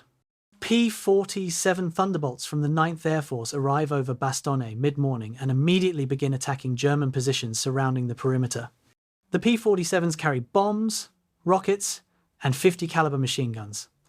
They're ground attack specialists, designed to destroy tanks and artillery. The pilots coordinate with American forward observers on the ground via radio, receiving target information and adjusting attacks based on observed results. The effect is devastating. German tanks assembled for an attack on the southern perimeter are caught in the open by 4 Thunderbolts that destroy 7 tanks and damage a dozen more in a single attack run. German artillery positions, carefully concealed and protected during fog conditions, are spotted from the air and bombed. Infantry units moving into attack positions are strafed, suffering heavy casualties before they can even reach American lines. The German forces around Bastogne, which have operated for a week without significant air threat, are suddenly vulnerable. They adapt quickly, dispersing forces, improving camouflage, moving only at night, but the damage is done. German casualties on December 23rd from air attacks exceed casualties from all other causes. American officers estimate over 30 tanks destroyed or damaged, over 1,000 German casualties, countless vehicles and artillery pieces knocked out. The air attacks don't break the encirclement, but they break German momentum. German commanders, watching American aircraft swarm over Bastogne, understand that the tactical situation has shifted irreversibly. While fog persisted, the siege of Bastogne was proceeding according to plan. Encircle, isolate, reduce through artillery bombardment and infantry assault. Accept the surrender of starved and exhausted defenders. Clear skies and resupply change the calculation. The Americans can be sustained indefinitely via airlift. The garrison, rather than weakening, is actually strengthening as supplies arrive. Meanwhile, German forces besieging Bastogne are being attrited by air attacks without accomplishing their objective. Von Lüttwitz, commanding the German forces encircling the town, requests permission from higher headquarters to disengage and bypass Bastogne, leaving a screening force to contain the garrison while main forces push westward toward the Meuse River. His request is denied. Hitler has ordered Bastogne taken, and Hitler's orders are not subject to tactical modification. Von Lüttwitz must continue attacking. He does, but his reports to higher headquarters become increasingly pessimistic. Bastogne is not falling, American resistance is not weakening, and now American air power is making the siege more costly than the objective warrants. The German offensive, which achieved spectacular success during its first week, is beginning to stall. Bastogne is not the only cause. Fuel shortages, strengthening American resistance along the entire front, and the impossibility of reaching the Meuse before Allied reinforcements arrive all contribute, but Bastogne becomes the symbol of the offensive's failure. One town, held by one division, is absorbing the attention and resources of multiple German divisions that should be driving westward. The mathematics of the siege have inverted. Instead of Germans besieging Americans, Americans are fixing German forces in place. December 24th. The aerial resupply continues. 160C, 47s drop 96 tons of supplies. December 25th, Nin 160 aircraft, drop 72 tons. The supply situation inside Bastogne, while still tight, is no longer critical. Artillery ammunition stocks are sufficient for 3 to 4 days of heavy combat. Food rations have been increased to full K rations for all personnel. Medical supplies are adequate for treating current wounded and new casualties. The garrison, which was 48 hours from collapse on December 22nd, is now sustainable for at least a week, possibly longer, with continued air resupply. McAuliffe's staff calculates that if weather remains clear and aerial resupply continues at current rates, the garrison can hold indefinitely. The siege has transformed from a race against starvation to a contest of will. Can the Germans break through before Patton's Third Army arrives from the south? Can the garrison maintain cohesion under continued pressure? The answers to these questions are no longer foreordained. The weather clearing on December 23rd changed the equation. What was impossible became possible. What was certain defeat became uncertain outcome. And uncertainty favours defenders who've demonstrated they won't quit. The contrast between conditions on December 22nd and December 24th is dramatic. On the 22nd, 10 rounds of artillery ammunition per gun, half rations, medical supplies exhausted, temperatures below zero, fog preventing resupply or close air support, morale sustained through grim determination alone. On the 24th, 40 rounds of artillery ammunition per gun, full rations, adequate medical supplies, temperatures still below freezing but clear skies, continuous air support and resupply, morale approaching confidence. The transformation is not from desperate to comfortable. Soldiers are still freezing in foxholes, still being shelled by German artillery, still facing attacks that could break through at any moment, but from desperate to sustainable. The garrison is no longer counting hours until collapse, they're counting days until relief arrives. That shift in perspective matters enormously. Soldiers enduring hardship with the belief that endurance is temporary can sustain themselves far longer than soldiers who believe hardship is permanent. Clear skies gave the garrison at Bastogne hope, and hope more than ammunition or food is what keeps defences from crumbling. McAuliffe understands this. His orders on December 24th emphasise continuity. Keep doing what you've been doing. Maintain defensive positions. Conserve ammunition despite resupply. Expect relief within days. It's not inspiration, it's instruction. But instruction delivered with confidence that the mission remains achievable is its own form of inspiration. The defence continues. Christmas Day, December 25th, is surreal. American soldiers eat Christmas dinner turkey with all the trimmings, supplied via airdrop, while German artillery shells the perimeter. Chaplains conduct religious services in cellars and damaged churches. Soldiers exchange small gifts, mostly items scavenged or improvised. A captured German helmet polished and presented as a trophy. A carving made from wood salvaged from destroyed buildings. Cigarettes hoarded and then shared. The contrast between holiday celebration and continuing siege creates cognitive dissonance. How do you celebrate Christmas while people are trying to kill you? The answer for most soldiers is that you separate the two experiences. Christmas happens in brief moments between combat, in the singing of carols before returning to frozen foxholes, in the prayer offered before checking ammunition and preparing for the next German attack. It's not the Christmas anyone imagined, but it's the Christmas they have. Some men find comfort in the rituals and traditions. Others find the celebration hollow, a mockery of normalcy in fundamentally abnormal circumstances. McAuliffe doesn't mandate celebration or forbid it. He allows men to mark the holiday however they choose while ensuring defensive operations continue without pause. The war doesn't stop for Christmas. Neither does the defence of Bastogne. December 26th. The weather holds clear. Aerial resupply continues. German attacks continue. The perimeter continues to hold. But something has changed in the broader strategic situation. Patton's Third Army is closing in from the south, and the sounds of their artillery, American guns firing to support the advance, are audible from Bastogne's southern perimeter. Relief is no longer theoretical or distant. It's hours away, maybe a day at most. Soldiers hear the artillery thunder and know it's their artillery. American guns, commanded by American officers, firing in support of American infantry and armor that's fighting to reach them. The knowledge spreads through the garrison like electricity. We're not alone anymore. Help has arrived. Hold a little longer. Just a little longer. The defence, which has been sustained through desperation and stubbornness, enters its final phase with something resembling confidence. They've survived the worst. They've held when holding seemed impossible. Now relief is coming to finish what they started. McAuliffe receives radio communication from Third Army. Lead elements expect to reach Bastogne within 24 hours. He acknowledges the message and continues working. Relief is coming, but until relief actually arrives, the garrison must keep fighting. Clear skies save Bastogne. Patton's arrival will liberate it. But the credit belongs to the soldiers who held through fog and starvation and impossible odds, who refused to surrender when surrender seemed rational, who kept fighting because their commander told them to and they trusted him enough to die trying. The sky cleared on December 23rd. Bastogne was saved. But it was saved by men, not weather. The weather just gave them the tools they needed to accomplish what they'd been determined to do, regardless. That determination, more than any supply drop or airstrike, is what turned the siege of Bastogne from certain defeat into improbable victory. December 19th, 1944.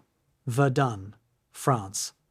A converted French military barracks serves as the setting for a meeting that will determine the fate of the Battle of the Bulge. General Dwight Eisenhower, Supreme Allied Commander, has summoned his senior commanders to assess the crisis and coordinate response. The German offensive is 3 days old and has achieved stunning success. A 50-mile penetration, multiple American divisions shattered or in retreat, thousands of prisoners captured, key road networks threatened. The situation is arguably the greatest crisis American forces have faced in the European theatre. Eisenhower opens the meeting by demanding that everyone stop thinking defensively. The German offensive is an opportunity, not just a crisis. The Germans have emerged from prepared defences and are now exposed to counterattack. Someone asks where the counterattack should come from. Eisenhower turns to General George Patton, commanding Third Army, and asks how quickly he can disengage from current operations, pivot 90 degrees northward, and attack into the southern flank of the German salient. Patton's answer is immediate and characteristically bold. He can attack with 3 divisions in 48 hours. The other generals in the room are skeptical. Pivoting an entire army, over 250,000 men, 90 degrees in winter weather, over inadequate roads while maintaining supply lines is theoretically impossible. Patton doesn't care about theory. He's already war-gamed this scenario and prepared contingency orders. His staff can execute the movement in 48 hours. Eisenhower approves. Patton will attack on December 22nd. His objective, relieve Bastogne and cut off the southern shoulder of the German penetration. Patton's promise is audacious even by his standards. Third Army is currently engaged in offensive operations in the Saar region, attacking German fortifications along the border, disengaging from combat, moving north over 100 miles, and launching a new offensive in a different direction requires logistics coordination on an unprecedented scale. Roads must be allocated. Fuel must be positioned. Ammunition must be moved. Units must disengage from current enemies without being destroyed in the process, march north, and arrive in condition to fight immediately. The conventional wisdom is that such a movement requires weeks, not days. Patton has always held conventional wisdom in contempt. His Third Army has developed procedures for rapid movement that other armies consider reckless. Tanks move at night despite blackout conditions. Supply columns operate around the clock. Units receive march orders via radio, rather than waiting for written orders to be delivered through courier. It's controlled chaos, and it works because Patton has trained his staff to function in chaos. By December 20th, the movement is underway. 3 divisions, 4th Armoured, 26th Infantry, 80th Infantry are disengaging and moving north. By December 21st, they're in position to attack. Patton has kept his promise. Now he needs to deliver on the second part, breaking through to Bastogne before the garrison is forced to surrender. The attack begins on December 22nd in snow and freezing temperatures. 4th Armoured Division, commanded by Major General Hugh Gaffey, leads the assault. Their mission is simple: drive north from Arles, Belgium, to Bastogne, a distance of approximately 35 miles, and break through German forces encircling the town.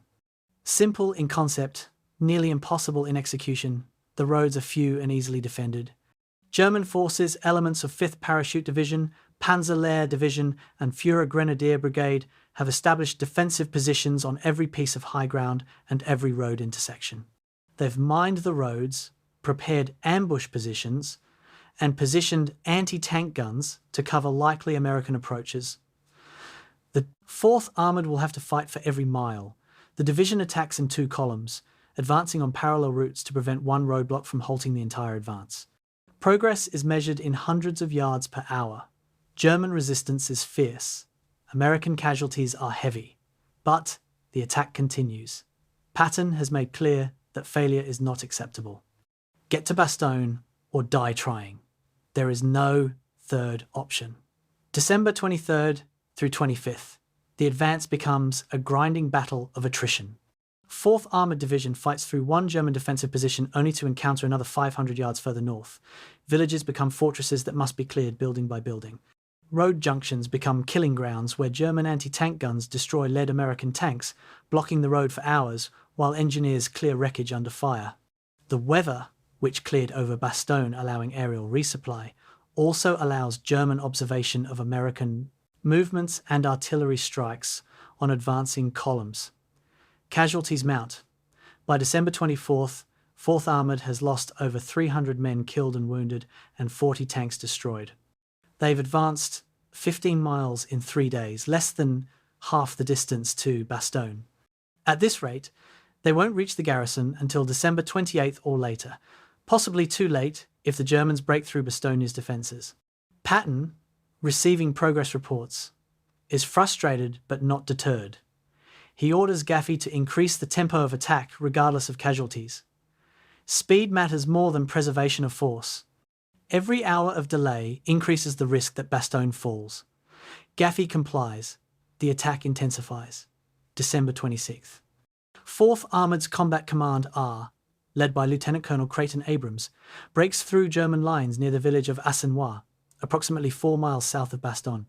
This is the closest American relief forces have come to the garrison. Abrams makes a decision that will either result in breakthrough or disaster. Rather than consolidating his position and waiting for infantry support, he'll attack immediately toward Bastogne, with tanks and mounted infantry racing through German positions before they can react. It's an insane gamble. His column, approximately 40 Sherman tanks and half-tracks carrying infantry, will be exposed to German fire from all sides, racing down a single road with no support or reserves. If the Germans block the road or destroy the lead tanks, the entire column could be annihilated. But if the attack succeeds, the siege of Bastogne ends today. Abrams orders the attack. The column forms up and charges north at maximum speed, tanks firing at every German position they see, infantry engaging targets with small arms from moving vehicles. The Germans, not expecting such aggression, are caught unprepared. Some positions attempt to engage, but are overrun before they can fire effectively. The column suffers casualties, 3 tanks destroyed, 20 men killed, but maintains momentum. At 16:45 hours on December 26th, Lieutenant Charles Boggess, commanding C Company, 37th Tank Battalion, crashes through the final German position and reaches American lines on Bastogne's southern perimeter. The meeting between Boggess and the first American soldiers from the Bastogne garrison is anticlimactic and perfect. Boggess's tank, battle-damaged and nearly out of ammunition, grinds to a halt near an American foxhole. Soldiers emerge. Cautious at first, is this a captured American tank operated by Germans? Then jubilant when they recognize the American markings and hear English being spoken. The first question asked, "Where's General McAuliffe?" Boggess doesn't know. He just knows he's reached Bastogne and the corridor is open. Word spreads rapidly through both forces. The garrison has been relieved. The siege is broken. Within 30 minutes, McAuliffe and Gaffey meet on the road into Bastogne. The greeting is brief and characteristically understated. "Glad to see you. How are you, General? How are you, General?" "We're fine. We've had a nice rest." It's not entirely joke. McAuliffe's sense of humour is dry, but it's also not entirely serious. The garrison is exhausted, depleted, and has suffered over 1,600 casualties during the 9-day siege. But they're intact, they've held their positions, and they've accomplished their mission. Relief has arrived. The handshake between McAuliffe and Gaffey symbolises the end of Bastogne's isolation, but not the end of the battle. The corridor opened by 4th Armoured Division on December 26th is narrow and vulnerable. Initially, it's barely 100 yards wide, just the road itself and immediately adjacent terrain. German forces on both sides of the corridor attempt to close it, launching attacks throughout December 27th and 28th. American forces must fight to keep the corridor open while simultaneously expanding it and evacuating Bastogne's wounded. The most critically injured soldiers, who've been lying in the seminary aid station for over a week, are loaded onto ambulances and driven south along the corridor to field hospitals where proper surgical care is available. Over 600 wounded are evacuated in the first 48 hours after relief. Many owe their lives to the speed of 4th Armoured's breakthrough. Hours of delay would have meant death for men whose injuries were beyond the garrison's ability to treat. The evacuation of wounded is prioritised above everything else, including resupply of ammunition or reinforcement of defensive positions. McAuliffe insists on this priority personally. The living have kept faith with the mission. The wounded have earned evacuation. Everything else is secondary. His staff complies. The wounded go out first. The cost of Patton's relief operation is substantial.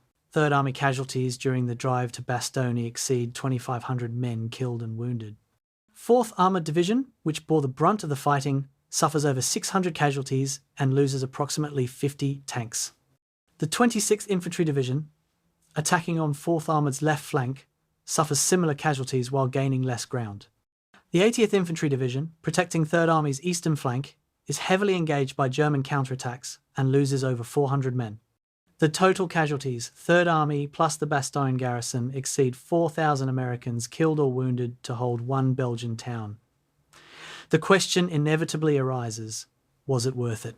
4,000 casualties to hold Bastogne when withdrawing on December 19th could have preserved the garrison intact and allowed those forces to fight elsewhere. The answer depends on whether you calculate purely in terms of casualties or include strategic effects. Bastogne, by holding, denied the Germans access to the road network they needed to sustain their offensive. The German divisions besieging Bastogne, at least 7 divisions at various times, were fixed in place rather than driving west toward the Meuse River. The delay allowed Allied forces to shift reinforcements south and establish a defensive line that the Germans never penetrated.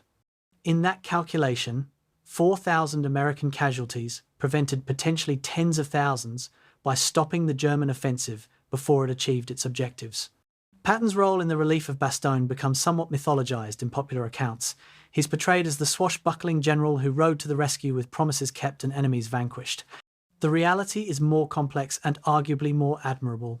Patton did indeed pivot 3rd Army with unprecedented speed, and that speed was critical to relieving Bastogne before the garrison collapsed. But the relief operation was costly, difficult, and closer to failure than triumphant narratives suggest. 4th Armoured's breakthrough on December 26th was not inevitable. It succeeded partly through aggressive tactics, partly through German mistakes, and partly through luck. different German commander or slightly better German defensive positioning, and the breakthrough might have failed. The corridor might have opened on December 28th or 29th, too late to save the garrison. Patton's genius was in making the impossible seem inevitable through sheer force of will and acceptance of casualties that other commanders might have considered unacceptable. He promised to reach Bastogne in 48 hours. He actually took 7 days. But 7 days proved fast enough, and in war, fast enough is the only standard that matters. McAuliffe, meeting Patton on December 27th for a more formal discussion, thanks him for the relief. Patton's response is characteristically blunt. "Thank your men. They held until we could get here. Without them, there was nothing to relieve. It's the most honest assessment of the operation. Both forces accomplished their missions. Bastogne by holding, and Third Army by relieving. Neither could have succeeded without the other." The siege of Bastogne is not a story of one hero, but two: McAuliffe's stubborn defence and Patton's determined relief. Together, they turned potential disaster into iconic victory. December 27th, 1944. Dawn. The relief of Bastogne does not end the battle. It transforms it. The garrison, isolated for 9 days and focused entirely on survival, must now transition to offensive operations. The corridor opened by 4th Armoured Division is narrow and vulnerable, under constant German attack from both flanks. McAuliffe receives orders from 8th Corps: expand the perimeter, secure the corridor, prepare to attack north and east to relieve pressure on other American forces still fighting in the Ardennes. The 101st Airborne Division, which has spent 9 days defending, must now attack. The soldiers, exhausted from the siege, are given no time to rest. Replacements arrive to fill gaps in the ranks: green soldiers, fresh from replacement depots, untested in combat, and must be integrated immediately. The division that held Bastogne through cold, hunger, and enemy action must now prove it can fight offensively. McAuliffe issues orders with his usual brevity: hold what we have, take what we can, kill Germans until told to stop. His staff distributes attack plans. The offensive begins within 24 hours of relief. There is no pause, no respite, no reward for survival, except the opportunity to continue fighting. December 28 through 31. The battles to expand the Bastogne corridor are as vicious as the siege itself, with higher casualties per day than during the defensive phase. German forces, frustrated by their failure to capture Bastogne and desperate to cut the relief corridor, launch repeated counterattacks. 1st SS Panzer Division attacks from the north. 167th Volksgrenadier Division attacks from the east. Führer Grenadier Brigade attacks from the west. The attacks are coordinated, well supported by artillery, and pressed home with determination that reflects Germany's strategic desperation. If the Allies consolidate their hold on Bastogne and use it as a base for counteroffensives, the entire German penetration is threatened. Bastogne must be retaken or the offensive fails. German commanders understand this. They commit reserves they can't afford to lose. The fighting becomes a mutual bloodletting. American and German forces locked in close combat across frozen fields and snow-covered forests. Villages change hands multiple times. Positions are taken in daylight and lost at night. Casualties on both sides are horrific. The 101st loses over 800 men killed and wounded during this period. German casualties are estimated at 3 times that, but the Germans can't afford any casualties at this stage of the war. January 3rd, 1945, the 101st receives orders to attack north and capture the town of Foy. Foy is a small village approximately 3 miles north of Bastogne, positioned on high ground that overlooks the road network. It's been held by German forces since the offensive began and is heavily fortified. Intelligence estimates a reinforced company defending perhaps 200 Germans with machine guns, mortars, and anti-tank weapons. The attack is assigned to 3rd Battalion, 506th Parachute Infantry Regiment, E Company, Easy Company. Later made famous by the book and television series Band of Brothers, leads the assault. The attack goes poorly from the start. The Germans have clear observation of the American approach and engage with accurate mortar and machine gun fire. The snow-covered fields offer no cover. American soldiers advance in the open, fully exposed, and are cut down by the dozens. E Company suffers 50% casualties within the first hour. The attack stalls. Wounded men lie in the snow, calling for medics who are pinned down by the same fire. The battalion commander, recently assigned and unfamiliar with the unit, is paralyzed by the casualties and unable to adjust the plan. The attack fails. Easy Company withdraws, leaving their dead and some of their wounded in the field because retrieving them under fire would cause additional casualties. January 9th. Second attempt on Foy. This time the attack is planned more carefully, with artillery support, smoke screens to conceal movement, and tanks to provide direct fire against German positions. The attack succeeds, but at horrific cost.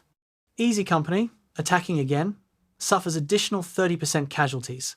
The Germans withdraw from Foy after inflicting disproportionate losses, but retreat in good order to new positions further north. American forces occupy the ruins of Foy and find it was defended by fewer than 100 Germans, far fewer than intelligence estimated. The casualty exchange ratio is roughly equal. Americans lost 80 men killed and wounded taking Foy. Germans lost approximately 90 defending it. For a fortified position being attacked, the Germans should have suffered far worse casualties. The battle for Foy becomes a case study in how not to conduct an attack: inadequate reconnaissance, poor leadership at battalion level, insufficient artillery support during initial assault, and attacking across open ground without suppression of enemy positions. McAuliffe, reviewing the after-action report, is furious. The 101st has better trained officers and better doctrine than what was demonstrated at Foy. Heads roll. The battalion commander is relieved. Company commanders are reshuffled. The division learns from the failure, but the learning is purchased with the lives of soldiers who deserved better leadership. January 13, Battle of Nouville. Nouville is another village north of Bastogne, even more strategically positioned than Foy, dominating terrain that allows observation of German movements. It's been a contested position throughout the siege, held initially by American forces, overrun by Germans, retaken briefly, lost again. Now, as the Allied counteroffensive develops momentum, Nouville must be taken and held permanently. The attack involves the entire 501st Parachute Infantry Regiment, supported by tanks and tank destroyers. German defenders' elements of 2nd Panzer Division have had weeks to fortify the position. They've prepared interlocking fields of fire, pre-registered artillery targets, and fallback positions. The fighting lasts 3 days. American forces attack, gain ground, are counterattacked, hold against the counterattack, attack again. Artillery from both sides pulverizes the village until barely a building remains intact. Tank. Duels at close range destroy armor on both sides. Infantry firefights are conducted at ranges under 100 yards, close enough to throw grenades and see the faces of men you're shooting. The battle is attritional warfare at its worst. Both sides feeding men into a meat grinder until one side has no more men to feed. The Americans win because they have replacements, and the Germans don't. Nouville falls on January 13th. American casualties exceed 200. German casualties are estimated at 500, including over 100 captured. The village is worthless rubble. Holding it accomplishes little tactically, but not holding it would have meant continuing German observation of American supply routes, so the battle had to be fought and men had to die for no terrain that had any value beyond denying it to the enemy. The cumulative casualties from December 18th through January 17th are staggering. The 101st Airborne Division begins the Bastogne operation with approximately 12,000 men. By mid-January, casualties totaled 2,489, 536 killed, 1,953 wounded. Additional hundreds evacuated for frostbite, trench foot, and combat stress reactions. That's over 20% casualties. Some units suffer far worse. Individual rifle companies are at 40% strength. Some platoons are commanded by sergeants because all the officers are casualties. The division that jumped into Normandy with pride and confidence now looks like a ghost of itself. Hollow-eyed men shuffling through snow, weighted down by exhaustion and trauma, functioning on discipline and mutual obligation because personal resilience is long exhausted. They're still effective. The Germans learn not to attack the 101st because even depleted and exhausted, the Screaming Eagles remain dangerous, but they're no longer the elite force that deployed from England. They're a used-up unit that's given everything and has nothing left except the refusal to quit. McAuliffe sees this. He requests relief for the division. The request is granted. On January 17th, the 101st is withdrawn from the line and moved to Alsace for rest and reconstitution. The broader Battle of the Bulge continues through January, but Bastogne's role as the critical point is over. The German offensive, which stalled at Bastogne and failed to cross the Meuse River elsewhere, is now a fighting retreat. German forces withdraw slowly, contesting every mile, inflicting casualties on advancing American forces, but the strategic initiative has passed to the Allies. By late January, the Bulge is reduced. By February, American forces are back to their pre-offensive positions. By March, they're crossing the Rhine and driving into Germany. The war in Europe will end in May. The Battle of the Bulge, Germany's last great offensive, accomplished nothing except delaying the inevitable by a few weeks and costing both sides casualties. Neither could afford, though. The Allies could replace their losses and the Germans could not. Bastogne, the hinge on which the battle turned, is remembered while dozens of other engagements are forgotten because Bastogne provided a narrative. Surrounded Americans refusing to surrender, holding against impossible odds, relieved at the last moment. It's a story that fits cultural narratives about American determination and refusal to quit.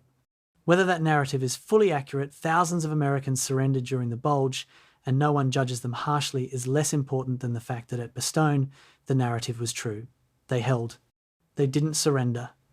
And their holding changed the outcome of the battle and possibly shortened the war. The personal cost of the Bastogne operation on the individual soldiers who fought there is difficult to quantify. Some men emerged from the experience physically intact, but psychologically damaged. Nightmares, hypervigilance, inability to trust authority or form close relationships, anger that erupts without warning. What later generations will call PTSD is not understood in 1945. It's called combat fatigue or exhaustion, treated with a few days' rest, and then the soldier returns to duty. Some men cope well enough to function, others never fully recover. They return home, hold jobs, raise families, but part of them remains in the frozen foxholes outside Bastogne, watching for German attacks that will come for the rest of their lives in dreams and flashbacks. Others emerge with physical injuries that define the rest of their lives. Amputations from frostbite or combat wounds, chronic pain from inadequately treated injuries, disabilities that make civilian employment difficult. The VA hospitals will treat them, but treatment in 1945 and 1950 is primitive compared to modern medicine. Many suffer in silence. It's what their generation does. McAuliffe, visiting wounded men in hospitals after the battle, is struck by their quiet dignity. They don't complain. They don't demand recognition. They just want to know, did we hold? Did it matter? McAuliffe assures them, yes, you held, and yes, it mattered more than you can imagine. Some soldiers find comfort in that assurance. Others remain haunted by the question, what did all that suffering accomplish? The answer, military victory, strategic success. War, shortened by weeks or months, seems abstract against the concrete memory of friends dying in snow, screaming for medics who couldn't reach them, bleeding out in frozen fields while the battle moved on. There are no good answers to these questions. There's only the fact that the suffering happened, the mission was accomplished, and the survivors must carry both the victory and the cost for the rest of their lives.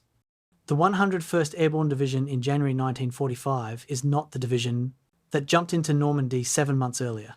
It's been transformed by combat. The naive enthusiasm of pre-combat replaced by grim competence. The abstract concept of war replaced by intimate knowledge of its cost. The pride of being elite replaced by the knowledge that elite status just means you're assigned the hardest missions. But something essential remains. The cohesion built through shared experience. The trust developed through watching leaders keep their promises under pressure. The identity as screaming eagles that survives even when individual eagles are replaced by new men. McAuliffe has led this division for barely 2 months, but his leadership has defined its character during its most critical test. The word nuts has become division legend. But more important than the word is what it represented. A commander who refuses to consider defeat, who trusts his soldiers to accomplish what seems impossible, who shares their dangers and privations without seeking special treatment. That leadership created a culture that survived Bastogne and will survive the war. When veterans of the 101st gather, decades later, they'll speak of many things: the cold, the fear, the losses. But they'll also speak with pride about what they accomplished and gratitude for the leaders who believed they could accomplish it. McAuliffe's name will be mentioned with reverence reserved for the rare commander who earned absolute trust by demonstrating absolute competence and absolute integrity. He asked them to do the impossible. They did it. And both sides, commander and commanded, knew that the accomplishment was mutual, that neither could have succeeded without the other. That mutual respect, built in frozen foxholes outside a Belgian town, defines what military leadership can be at its best. Bastogne is over. The legacy is just beginning. January 1945. Allied headquarters across Europe begin producing assessments of the Battle of the Bulge. Intelligence officers compile statistics, operations officers analyze tactical decisions, logistics officers calculate material consumed and lost. The numbers are staggering. American casualties, 19,000 killed, 47,500 wounded, 23,000 captured or missing. Total 89,500 casualties, the highest for any single battle in the European theatre. German casualties, 12,000 killed, 38,000 wounded, 30,000 captured, 80,000 casualties. Material losses are equally severe. Americans lose 700 tanks, 500 aircraft, thousands of vehicles. Germans lose 800 tanks, 1,000 aircraft, 6,000 vehicles. The Battle of the Bulge is the largest and costliest battle fought by the US Army in World War II, and the strategic result? The Allies are delayed by approximately 6 weeks in their advance toward Germany. German forces, having expended their last reserves and lost equipment they cannot replace, are weaker after the offensive than before. The Bulge is a German defeat, but the cost to achieve that defeat raises uncomfortable questions about whether alternative strategies might have accomplished the same result with fewer casualties. The specific question of Bastogne's strategic value becomes a topic of debate among military analysts immediately after the battle and continues for decades. The argument in favour of Bastogne's importance is straightforward. By holding Bastognes, American forces denied the Germans access to the road network necessary to sustain their offensive. The German advance stalled partly because divisions had to detour around Bastogne, adding miles and days to their march, consuming fuel they couldn't replace, allowing Allied forces time to reposition and establish defensive lines. 7 German divisions were fixed in place besieging Bastogne instead of driving west. Had Bastogne fallen on December 21st or 22nd, as the Germans expected, those divisions would have been available for the main offensive thrust. The delays imposed by Bastogne's defence were strategically decisive. This is the orthodox interpretation, repeated in official histories and taught at military schools. It's also not entirely wrong. Bastogne did impose delays. Those delays did matter. But the alternative view, less popular but supported by analysis of German logistics and capabilities, suggests that Bastogne's importance has been overstated. The alternative analysis argues that the German offensive was doomed regardless of Bastogne's fate. The fundamental problem facing Operation Wacht am Rhein was not road networks or individual fortified towns, but fuel. The German plan assumed captured American fuel stocks would sustain the advance once initial supplies were exhausted. This assumption proved false. American forces withdrawing under pressure destroyed or evacuated fuel depots before Germans could capture them. By December 21st, German spearhead units were running out of fuel regardless of Bastogne's status. 2nd Panzer Division, which bypassed Bastogne and advanced furthest west, ran out of fuel near Dinant, within sight of the Meuse River, on December 24th.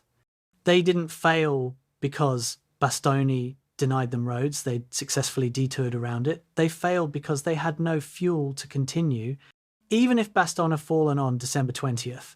Freeing 7 German divisions for the offensive, those divisions would have faced the same fuel crisis, possibly in slightly different locations, but with the same result: the offensive stalling before reaching its objectives.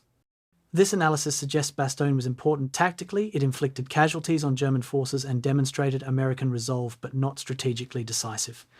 The German offensive would have failed with or without Bastogne's defence. The counterfactual question becomes, what if McAuliffe had withdrawn on December 19th when encirclement was imminent? The 101st could have evacuated south, preserving the division intact, avoiding 9 days of siege and over 2,000 casualties. Those forces could have been used elsewhere, reinforcing other sectors, counterattacking sooner, accomplishing objectives that don't involve siege warfare's grinding attrition. The German advance toward the Meuse might have been slightly faster, perhaps reaching the river 2 or 3 days earlier, but without fuel to continue, they still would have stalled. The net result? Same strategic outcome, German offensive fails with significantly fewer American casualties and the 101st available for operations elsewhere. This counterfactual is impossible to prove or disprove, but it raises uncomfortable questions about whether Bastogne's defense, however heroic, was strategically necessary or merely strategically convenient. Convenient, because it provided a clear objective hold the town that simplified command decisions and created a compelling narrative. But perhaps not necessary because the German offensive was already failing due to factors beyond Bastogne's control. The German perspective on Bastogne, derived from captured documents and post-war interrogations, is complex. German commanders uniformly acknowledged that Bastogne was an obstacle that slowed their advance and absorbed forces needed elsewhere, but they also recognized that Bastogne was not the reason the offensive failed. Field Marshal Gerd von Rundstedt, overall commander of German forces in the West, stated in post-war interrogation that the offensive failed due to 3 factors: insufficient fuel, Allied air superiority once weather cleared, and underestimation of American ability to shift reinforcements quickly. Bastogne is mentioned as a complicating factor, but not a decisive one. General Hasso von Manteuffel, commanding 5th Panzer Army, whose forces encircled Bastogne, expressed frustration at the time and casualties absorbed in the siege, but acknowledged that even with Bastogne's capture, his army lacked the fuel to reach the Meuse. These assessments suggest that from the German perspective, Bastogne was a painful inconvenience in an offensive that was failing for larger reasons. This doesn't diminish the courage of Bastogne's defenders or the skill of McAuliffe's leadership. It just suggests that strategic importance and tactical heroism are not always correlated. Sometimes men fight and die for objectives that don't determine the war's outcome, but are important for other reasons: morale, prestige, demonstrating resolve. The timeline analysis supports the argument that Bastogne imposed meaningful but not decisive delays. The German offensive began December 16th. By December 20th, lead German elements were approximately 30 miles from the Meuse River. They required another 60 miles to reach Antwerp, their ultimate objective. At the rate of advance achieved during the first 4 days, approximately 8 miles per day, they would have reached the Meuse by December 24th and Antwerp by December 30th. But the advance slowed dramatically after December 20th, averaging less than 2 miles per day before stopping entirely by December 25th. Bastogne contributed to this slowdown by forcing detours and absorbing German forces, but the primary causes were fuel exhaustion, strengthening American resistance along the entire front, and the weather clearing on December 23rd, which allowed Allied air power to interdict German supply lines and attack advancing columns. Bastogne may have added 1 or 2 days to the German timeline, meaningful but not sufficient to explain the offensive's failure. The conclusion drawn by many post-war analysts: Bastogne was important as symbol and example, but not as military necessity. The German offensive would have failed, regardless, though possibly with different casualties and timeline. The psychological and propaganda value of Bastogne far exceeded its strict military value. The siege provided a narrative of American resilience at exactly the moment American morale needed it.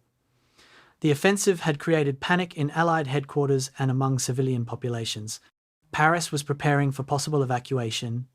American newspapers reported German advances with alarm. The public needed reassurance that American forces could stop the German onslaught. Bastogne provided that reassurance. Here was an American division, surrounded and outnumbered, refusing to surrender, holding against everything the Germans could throw at them. It was David versus Goliath underdog narrative that resonated with American self-image. The fact that nuts became famous illustrated this perfectly. Americans saw themselves as people who, when told to surrender by superior force, responded with profane defiance and kept fighting. Whether this self-image was accurate across the entire front, thousands of Americans did surrender during the Bulge, was less important than having one clear example that embodied the preferred narrative. Bastogne became that example. Its propaganda value, both to sustain Allied morale and to demonstrate to the Germans that American forces wouldn't break easily, may have been more strategically important than the tactical delays it imposed on the German advance. The opportunity cost of Bastogne is rarely calculated but worth considering. The 101st Airborne Division spent 9 days in siege and another 3 weeks in follow-on operations expanding the Bastogne perimeter. During this period, they suffered over 2,000 casualties and wore out their equipment and soldiers. After withdrawing from Bastogne in late January, the division required months to reconstitute and wasn't available for major operations until the Rhine crossings in March. Could the division have been more effectively employed elsewhere? If it had withdrawn from Bastogne on December 19th and been used in Patton's counter-offensive or committed to other sectors of the Ardennes where German penetrations threatened more vital objectives, would the net result have been better?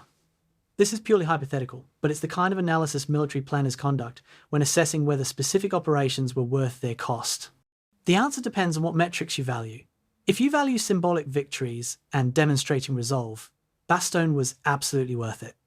If you value efficient use of scarce resources and minimizing casualties, Bastogne becomes more questionable. Most analysis concludes that Bastogne was worth it, but that conclusion rests partly on factors morale, prestige, narrative that are difficult to quantify. The uncomfortable truth about the Battle of the Bulge is that it was a battle the Allies didn't need to win because the Germans couldn't possibly achieve their objectives. Germany in December 1944 lacked the fuel, the manpower, the industrial capacity, and the time to drive to Antwerp, cut off Allied armies, and force negotiated peace. The offensive was Hitler's fantasy, untethered from reality, and it was doomed before the first shot was fired. The question facing Allied commanders wasn't how to defeat the offensive it would defeat itself, but how to defeat it with minimum casualties and maximum damage to German capabilities. Bastogne contributed to that objective by fixing German forces and inflicting disproportionate casualties. But it's worth acknowledging that the battle, however heroic, didn't change the fundamental trajectory of the war. Germany was losing in December 1944. Germany lost in May 1945. Bastogne didn't determine that outcome. What Bastogne determined was how Americans remember the final months of the war, not as inevitable march to victory, but as hard-fought struggle, where ordinary men accomplished extraordinary things through refusal to quit. That memory has value beyond strict military calculation. It shapes national identity and self-understanding in ways that influence future generations. Whether that intangible value justifies 2,000 casualties is a question without objective answer. Different people, using different values, will reach different conclusions. The final strategic assessment of Bastogne must acknowledge both its genuine tactical importance and its limited strategic impact. Yes, Bastogne imposed delays on the German advance. Yes, those delays allowed Allied forces to reposition and establish defences. Yes, the defence demonstrated American fighting spirit and provided propaganda value. But no, Bastogne did not determine the outcome of the Battle of the Bulge, which was decided by fuel shortages, Allied air power, and the impossibility of German objectives given available resources. The siege of Bastogne is remembered as a turning point, but more accurate assessment suggests it was an important episode in a larger battle whose outcome was determined by factors beyond any single town's defence. This doesn't diminish what the soldiers at Bastogne accomplished. They completed their mission with exceptional skill and courage. They held when holding was extraordinarily difficult. They refused to surrender when surrender seemed rational. But completing a mission and determining a war's outcome are different things. Bastogne's defenders accomplished the first. The larger strategic situation determined the second. Understanding this distinction doesn't reduce Bastogne's importance. It clarifies what kind of importance it had, tactical excellence and symbolic power rather than strategic necessity. Sometimes that's enough. Sometimes the story matters as much as the outcome. Bastogne is one of those stories, remembered not because it changed the war's trajectory, but because it exemplified qualities, courage, determination, refusal to quit that people want to believe, define the national character. Whether that belief is accurate is less important than the fact that Bastogne gave them reason to believe it. That reason, purchased with blood and suffering in frozen foxholes outside a Belgian town, is Bastogne's true strategic value. Not the roads or the timeline or the casualties inflicted, but the example provided. Examples shape future actions in ways strict military calculations cannot predict. Bastogne's example, that impossible missions can be accomplished through determination and competent leadership, influenced American military culture for generations. That influence may be the most important strategic outcome of all.